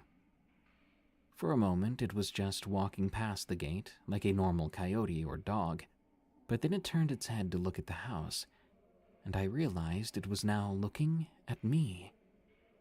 I could just tell. I couldn't see its eyes. It was just a black, lanky silhouette of a coyote-shaped thing. Just typing this out makes me feel uneasy. God, old people are hard to spot. It stood there, still as a statue. It's like, how far do I go with the wrinkles? It stood up on its hind When do I legs, end it? and it tried to climb over our freaking gate. Ugh. I lost it then. I rushed to shut the barn door window, but that just seemed to make it angry. It began to scramble to climb faster. Before long, it had made it on our side of the gate. I heard it running towards my window before I finally shut it. I'm going to save it. Just in time. As the window shut, the sounds outside suddenly stopped. I heard absolutely nothing for the rest of the night other than my own breathing. I had many other experiences in that house, but that was the last time I kept my window open at night. I haven't seen that creature since, and I'm happy I haven't. Once we moved, I was sad, and I still miss that house. I considered it my real home, but I'm thankful I won't have to see that thing ever again. Outside in my woods. From Anonymous. I was 15 years old back then. I lived with my grandparents and my mother in the northwest region of Pennsylvania, in a heavily wooded area. Our house was surrounded by thick woods, with hardly any neighbors nearby. My grandparents owned many acres of land, including the woods surrounding the house. Let's just say we have a lot of land. There have been times when trespassers have hunted in our woods, and even some people have tried to camp out, apparently unaware that that was private property. My grandpa wasn't too happy about this, as he was worried about strangers coming onto our land, so he always kept an eye out for occasions such as this. We also owned chickens at the time, and they had to be locked up before sundown. We lived in the woods after all. The chickens There would be vampires? some cases of coyotes or raccoons getting into the unlocked coop and eating the chickens otherwise. My grandpa recently suffered a stroke, so he was unable to lock the coop up himself. He was not in good shape. It was up to me to go outside at dusk to take care of the chickens. Now, I don't scare easily. I grew up in this area my whole life. Seeing raccoons, possums, coyotes was a usual occurrence. I loved nature, so much so that I would build my own campfire and sleep outside in my tent during the summer. I love the outdoors, and hearing wildlife at night, there was always a peaceful thing about it. Well, the night in question was a normal summer night. I decided to camp out that night. I already had my tent set up, and my fire was just about to blaze out. Our family dog, Molly, Dude, was I'm also like with me. blazing out myself. Molly was a pit bull shit, we bro. rescued from an abuser. She was raised a fighting dog, unfortunately, and there are times she could get aggressive in a way that consists of barking and snarling. Otherwise, Molly is a sweetheart, and very unlike the stigma of a pit bull. As Molly and I were checking up on the chickens, I heard some strange noises coming from the woods to my right. Molly snapped her head and sniffed the air cautiously. Usually, I'd think nothing of it, as I was used to the noises of wildlife. But this was unlike anything I'd heard. This was more like a strange clicking sound, kind of like a clock ticking. It was too dense and dark out to see much of anything, so I shrugged it off. I called Molly over to my side as I finished up with the chicken coop. and I made my way to my campsite. Then, there it came again, that same clicking, tapping noise. Molly was on edge now, her hair sticking straight up. There was some snapping of branches, and what sounded like a low Joe, this moaning by noise. hand, man. Love it. Molly was now hunched back, her ears sticking straight up. Now alert, I stood up slowly, and I grabbed my flashlight from my bag. Our house was quite far from our chicken coop, and from my campsite. It would be a 3-minute walk to give some idea of the distance. So if there happened to be some danger, I could still easily make it back to the house. I shone my flashlight into the tree line where I'd heard the noise. I couldn't find anything. Molly, however, was in hysterics. She was growling and snarling towards one particular tree. I pointed the light beam towards the tree. I could definitely see a dark shadow there. At first, I assumed it was a bear, possibly a deer. But it was far too big to be either of those animals. I could make out very little details, but I could tell the figure was at least 8 feet tall. Molly was now running towards this thing. I shouted at her to get back. I didn't want her to get hurt. This figure now emerged from the tree line, and what I saw next made my blood run cold. This massive creature had antlers like a buck, and its skin or fur was matted and looked more like it was rotting off. Its body was skinny and lengthy. Bones seemed to pop and jut out, protruding in every direction from its body. The smell was the worst of it. It reeked of rotten meat and eggs. I wanted to turn away and run, but I was frozen to the spot. Its eyes, glowing yellow from my flashlight beam, stared back into mine. By this point, Molly was speeding toward the house. I didn't know what to do. The gaze this thing had on me had locked me into place.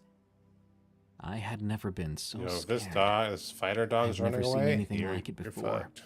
and I definitely didn't want to see it again if I made it out alive.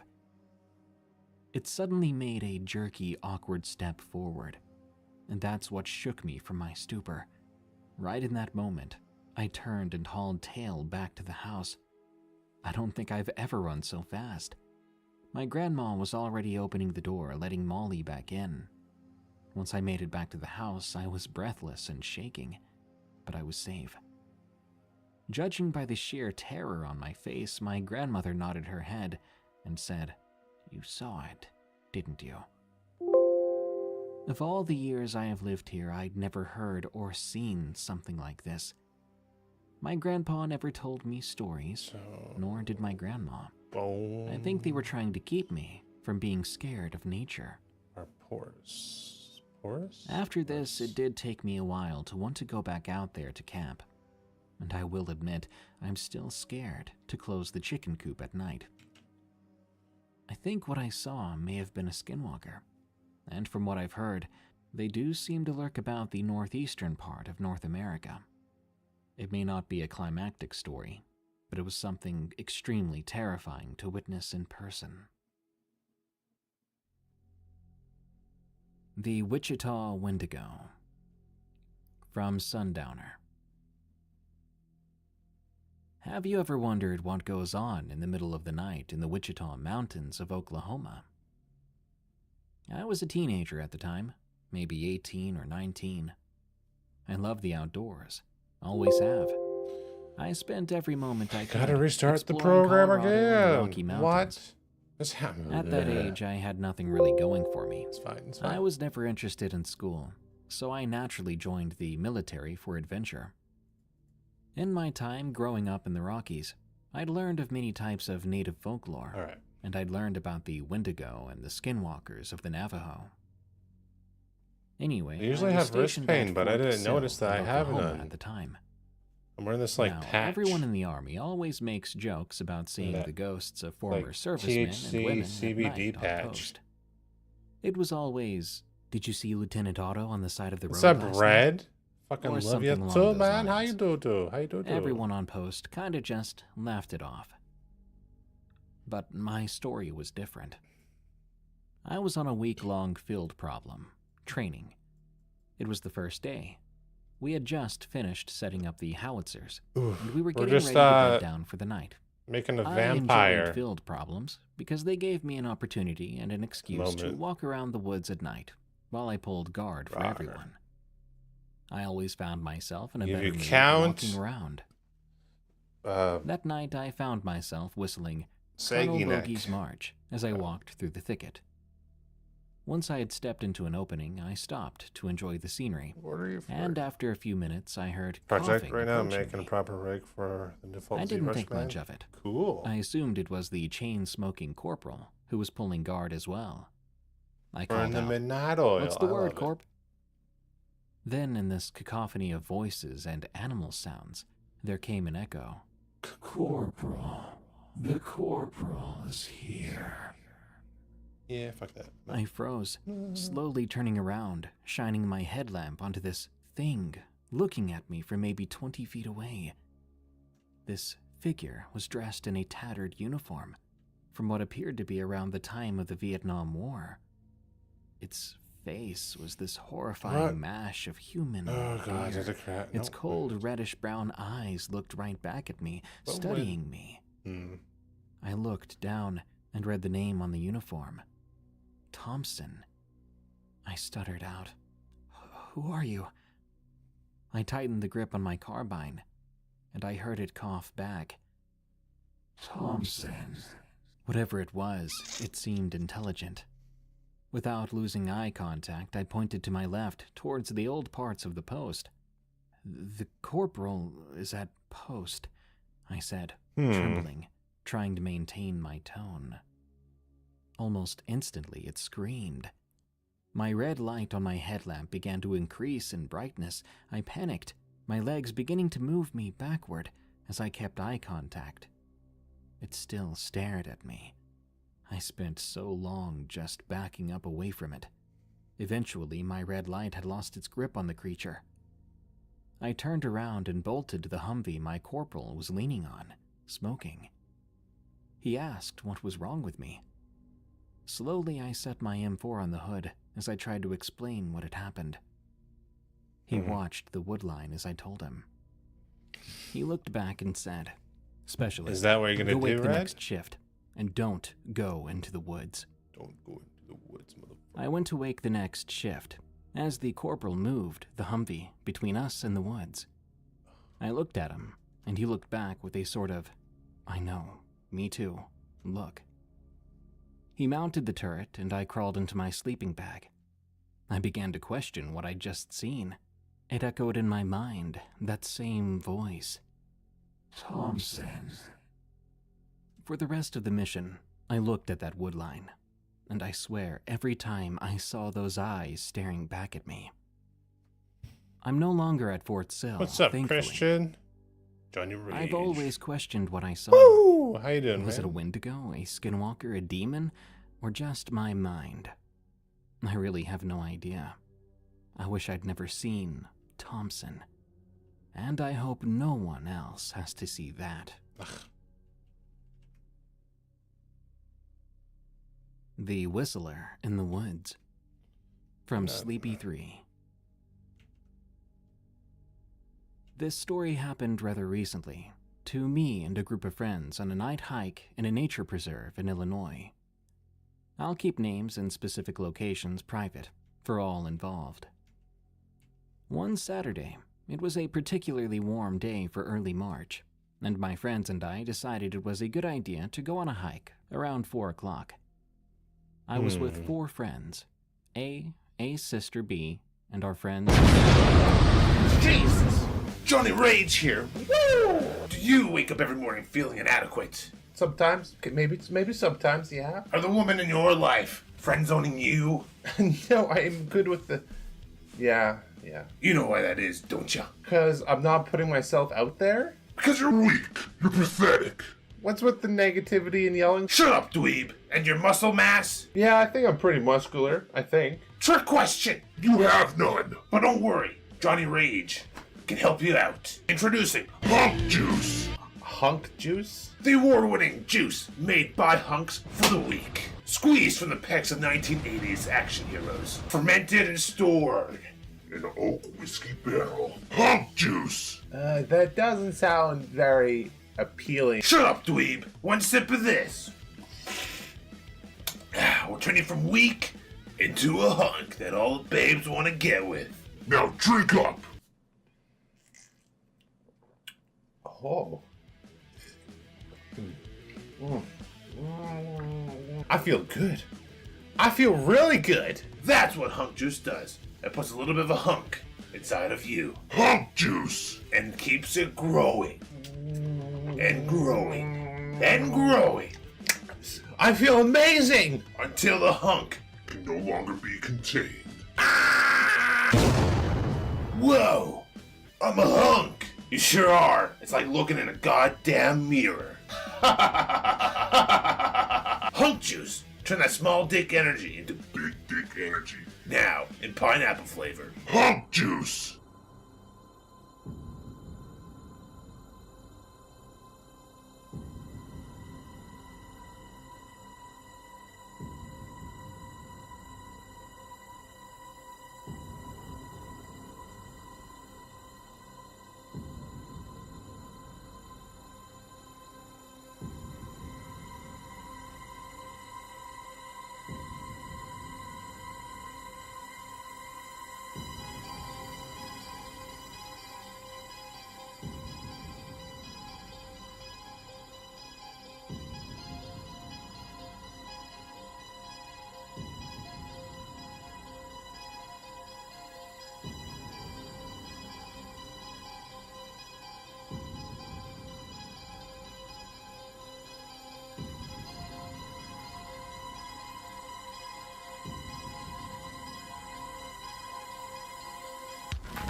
Oh my god. God damn it. Gizmo. Damn it. Fuck. You have some horror right now doing skin details like pores and tight details? Cool. Like what I'm doing.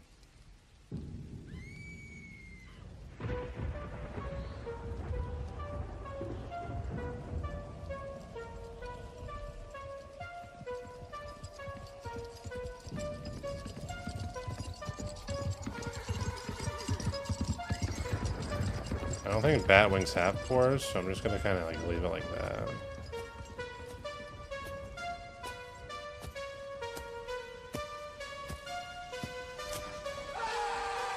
I think that looks good. Oh, my pussy.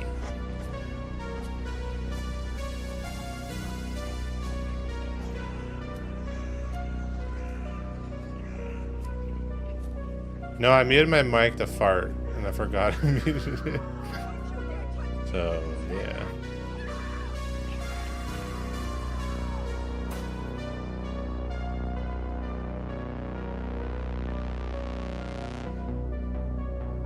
I mean, I don't fart, that's a myth.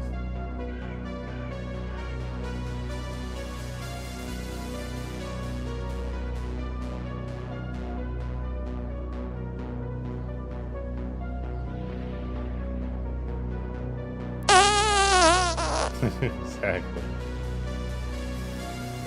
Exactly.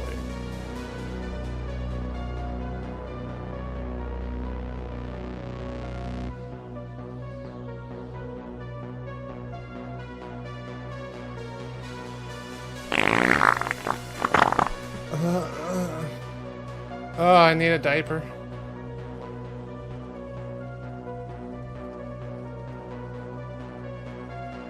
I need an adult.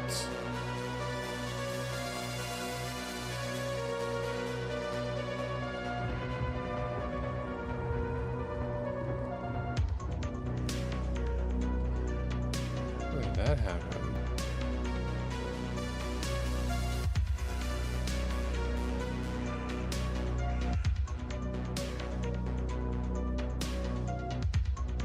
I always knew when I fart. No, I'm saying.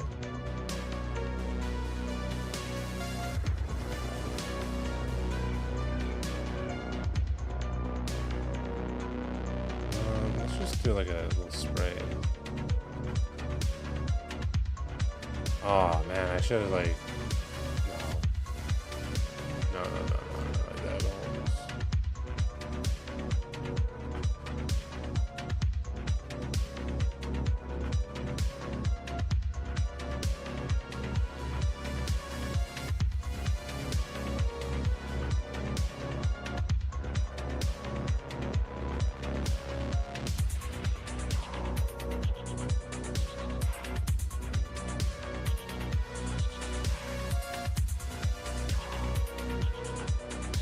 I was saying, yeah, I've been taking a lot of courses, anatomy courses and stuff like that.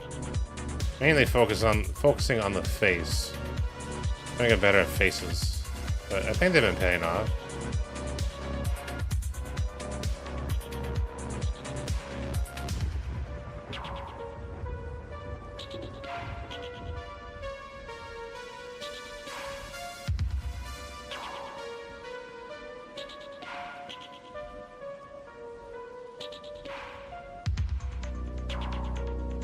I mean, I'm really proud of this vampire dude so far.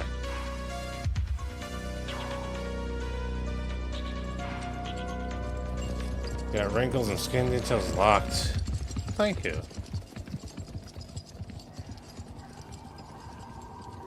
Try it.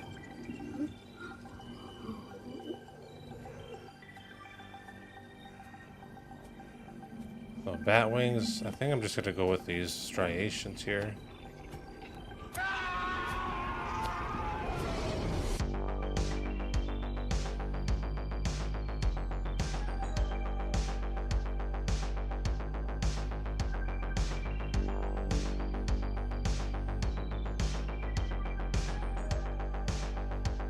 I love wrinkles. Like the more wrinkles, the better. I I want to be known as the Wrinkle King. Man, this thing's all wrinkled. It must be metal. A metal horse housework. Yep, it is. Love it. No, I don't. This is a high poly. This is all subdivisions. 7 subdivisions.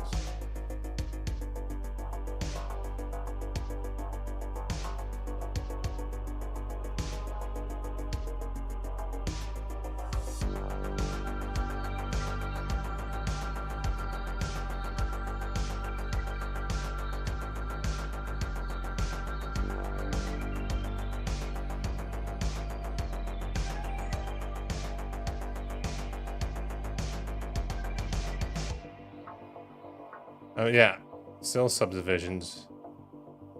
I'm trying. I used to just be all Dynamish, and then I'm like, wait.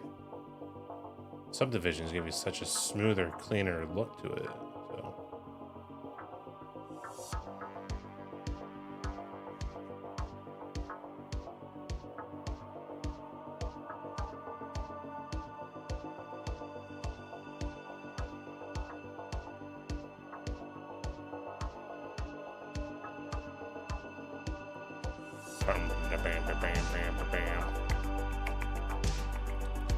Now I want to go to my light box, go to alphas.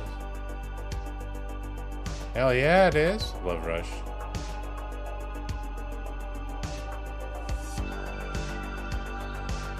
Bumpy. I'm gonna save.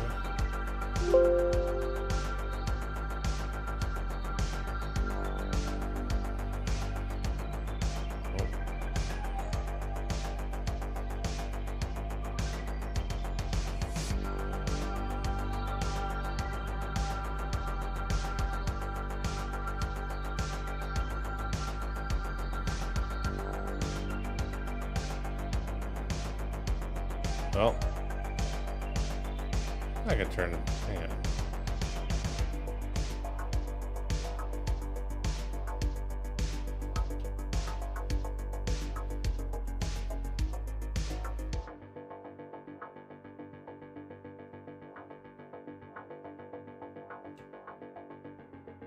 Slapping the best man.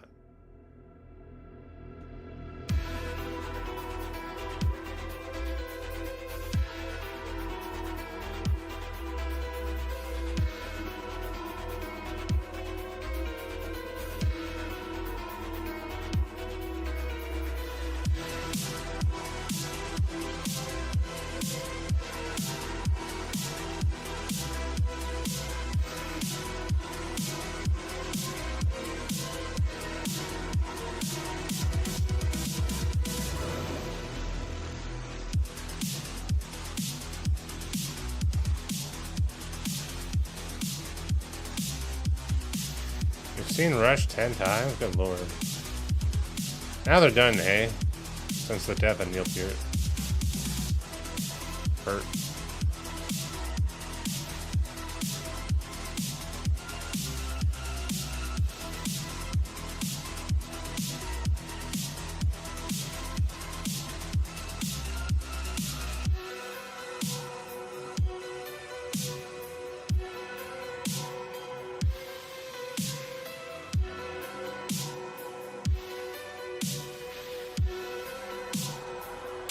Hurt.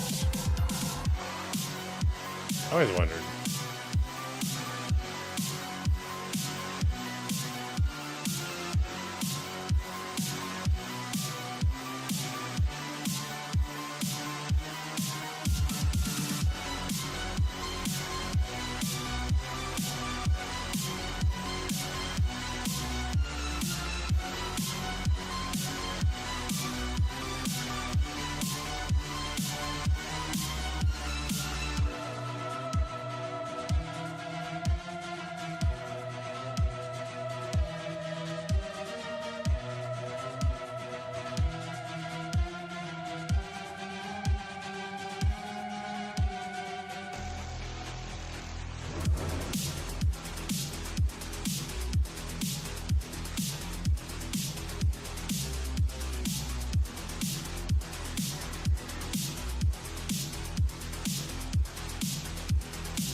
What's up, Metal Girl?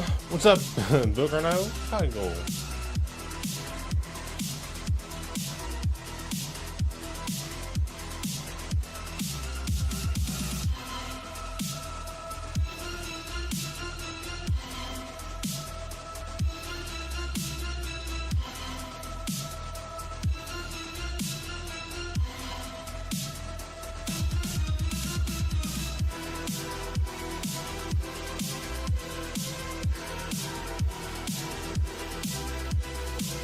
Watch the Beyond the Light stage.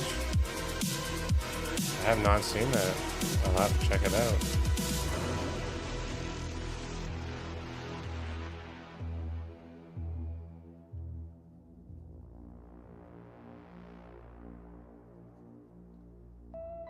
And that's Rush. Oh.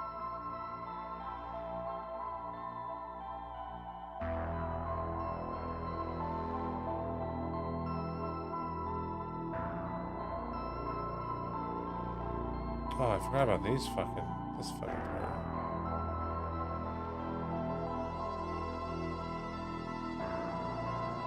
Classic me. Oh. Just woke up, need a snack? What are you gonna get for a snack? Oh yeah, Rush. Very wholesome band. Very wholesome. For Shazam. I'm so late. Okay, I need this.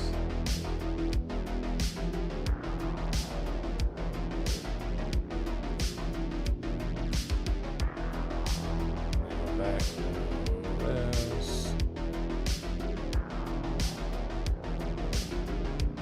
Well, I'm gonna go back to Will. I'm gonna go back to Leah.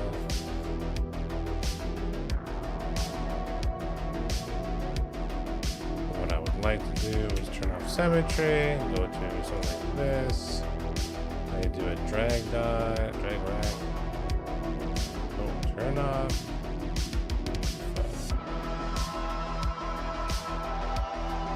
Oh, I had symmetry turn off. I'm an idiot, of course.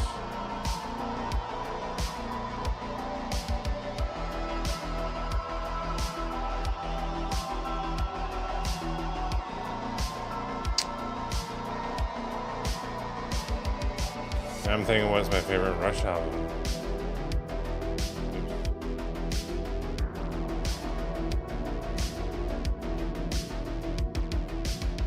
Pink card.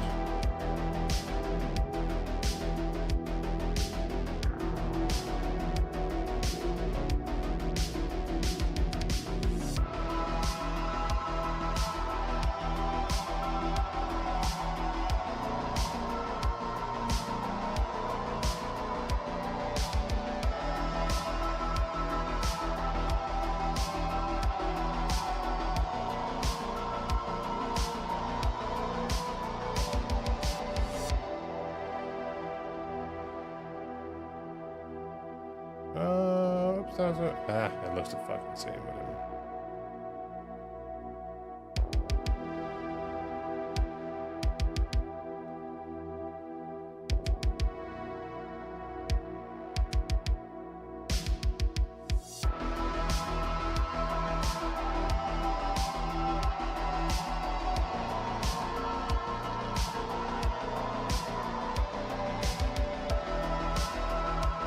Alright.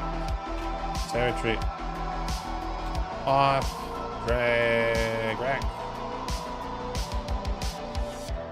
Let's see. Turn it back to Z add. A little bit more.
Especially to the first self-titled without Neil, but little snakes and arrows. Oh.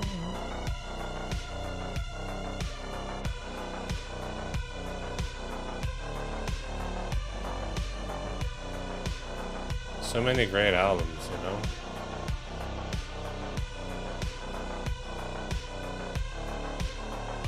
Such an underrated band.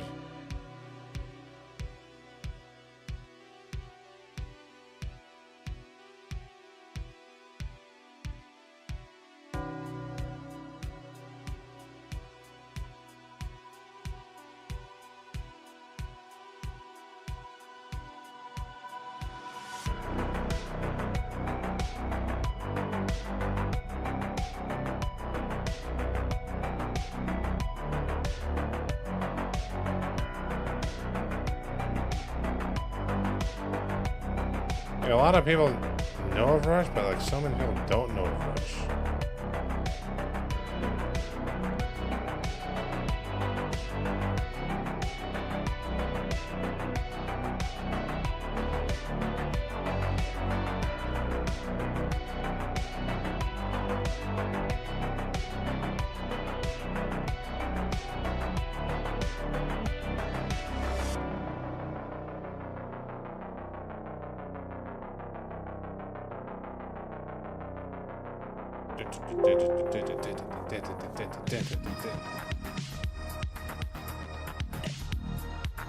$47 million polygons. Oh my god. How's my computer still running?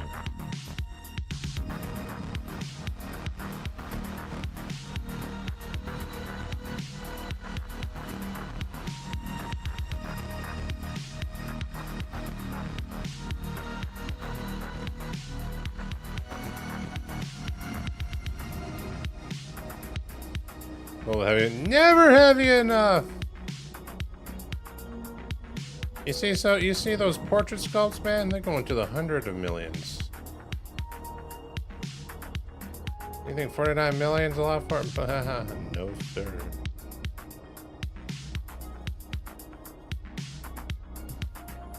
Exactly, the wrinkle king. You want me? I'll do 100 million. I'll blow my PC up. No, I'm just joking. Just joking.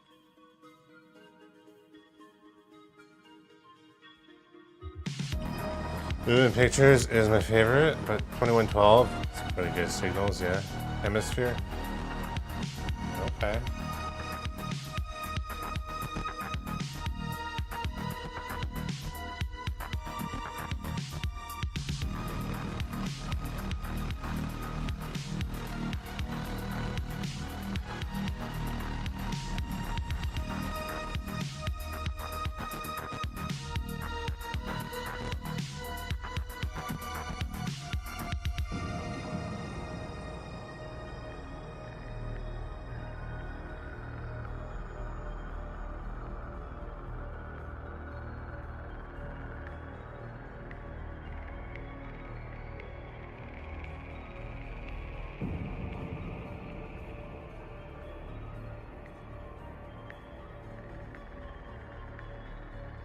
I don't really understand the things you're saying to me.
What's up, Dead Bob? How do you do? How are you?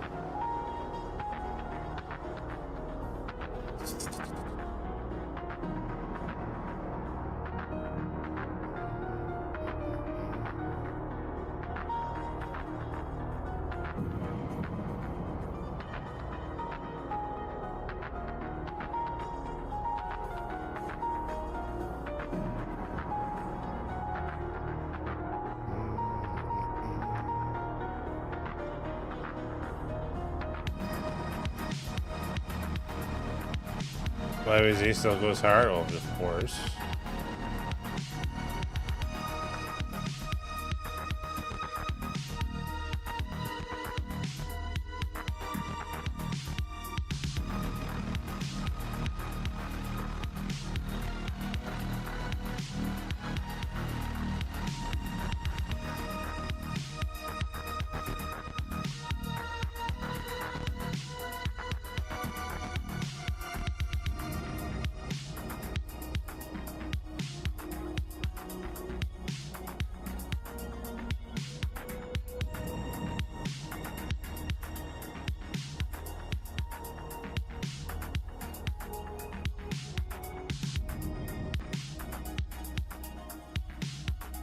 You know, I've been pretty good, you know, just making creatures, enjoying it, having a good time. Working, still employed, which is nice.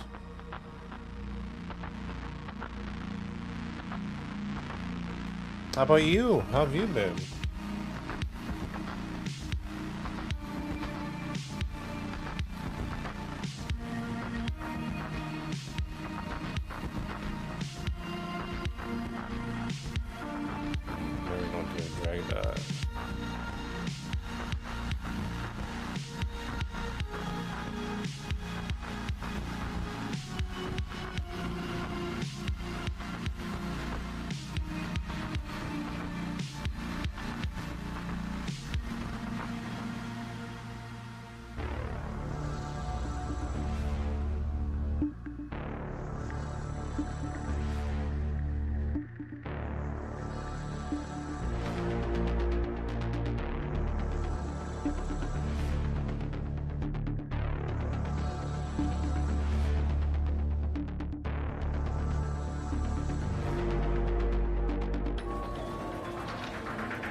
Let's good. Just finished an 11-hour drive to Nevada. I'm so tired. Damn, dude. It's a long ass drive. What are you doing in Nevada?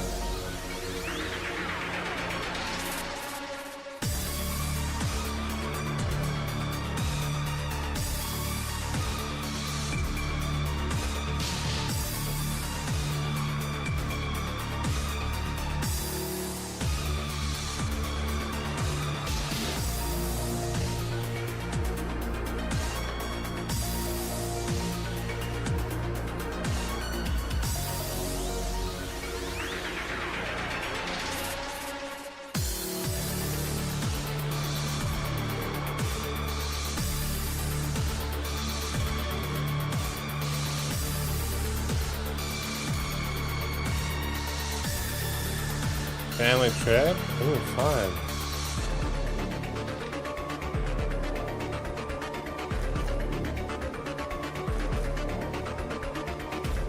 Jealous.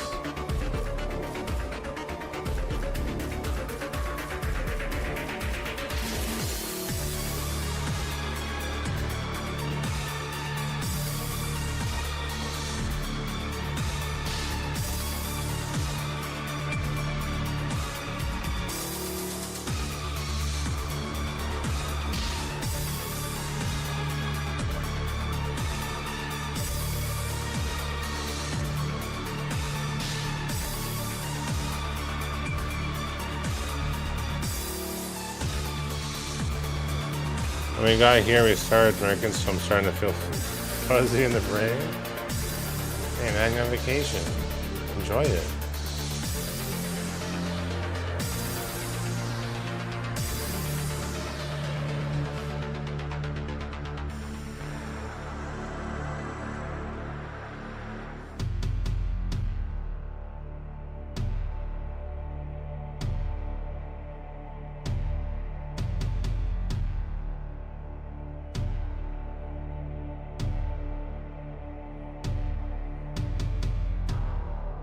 Sounds good, Ray. Thanks for stopping by, dude.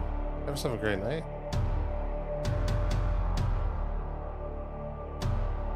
And you have to show me some of the work you've been working on in school.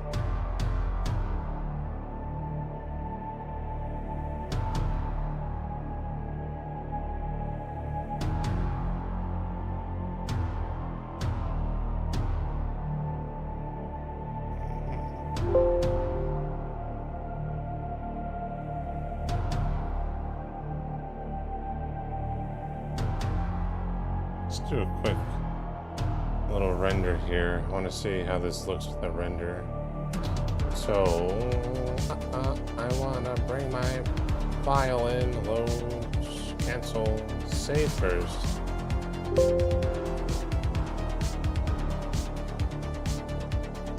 Load. Let's see.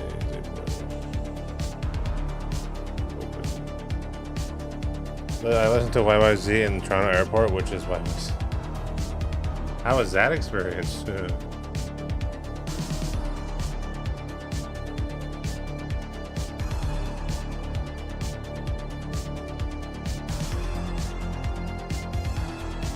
Oh god, it's gonna take fucking forever.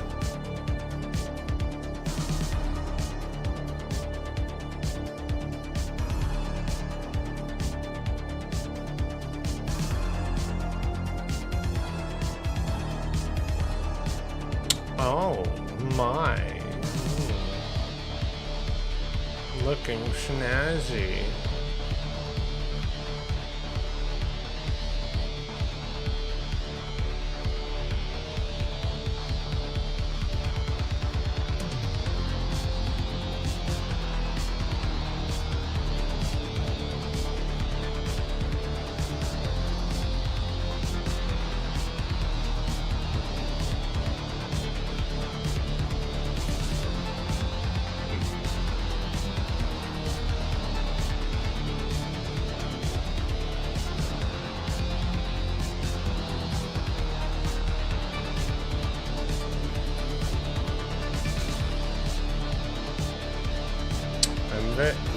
I'm very happy with this so far.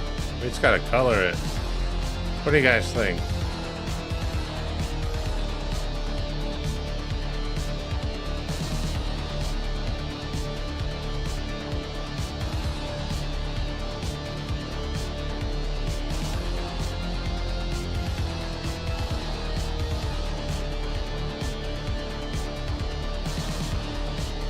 I feel like a horror light from the bottom. See how that looks.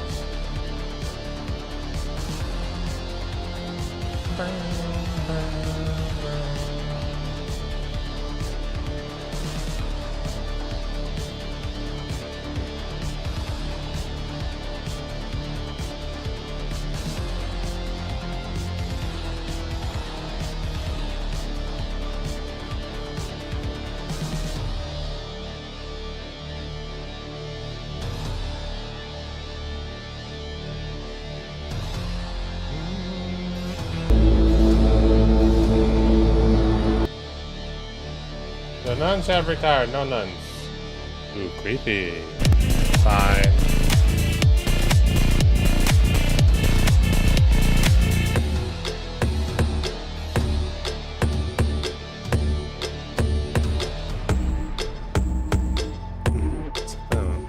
What? What?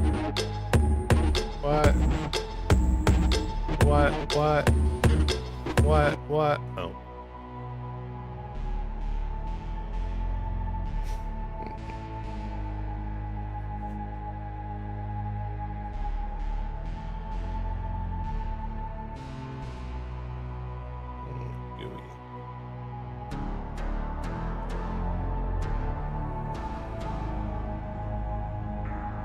Ooh, creepy. I've come to suck you dry. Give me your delicious note.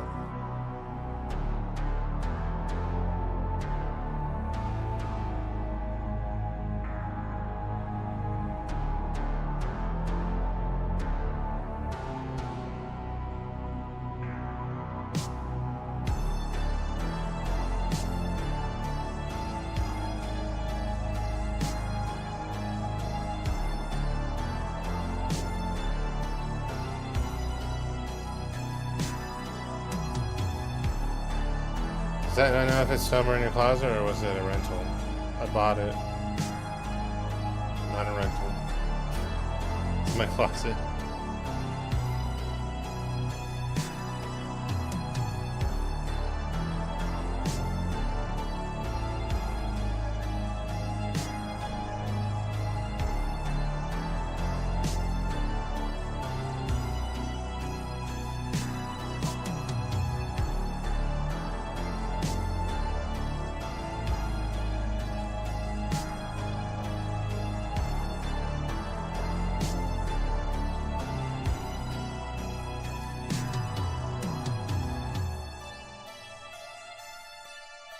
You're like, yes.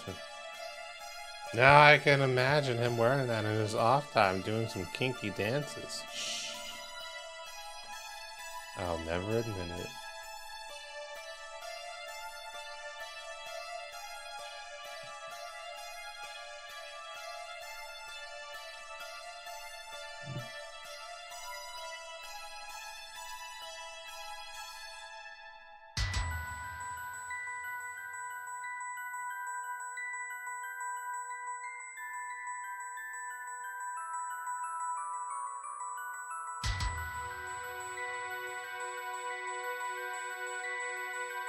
Dum dum dum dum dum dum dum dum dum dum dum dum dum dum.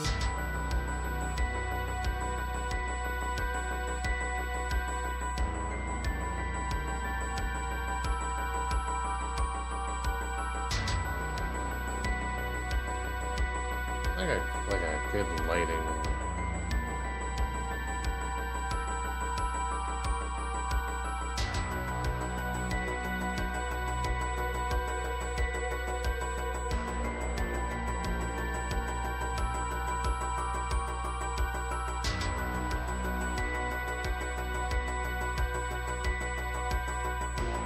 Kind of like that.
Oh, all right, all. Thanks for hanging out tonight. That's it for me. I think all we have to do now is paint the dude, and that's it. But thanks for hanging out tonight. Have a great weekend. I'll see you Monday. Are we gonna raid? Sure, let's go. Let's raid somebody.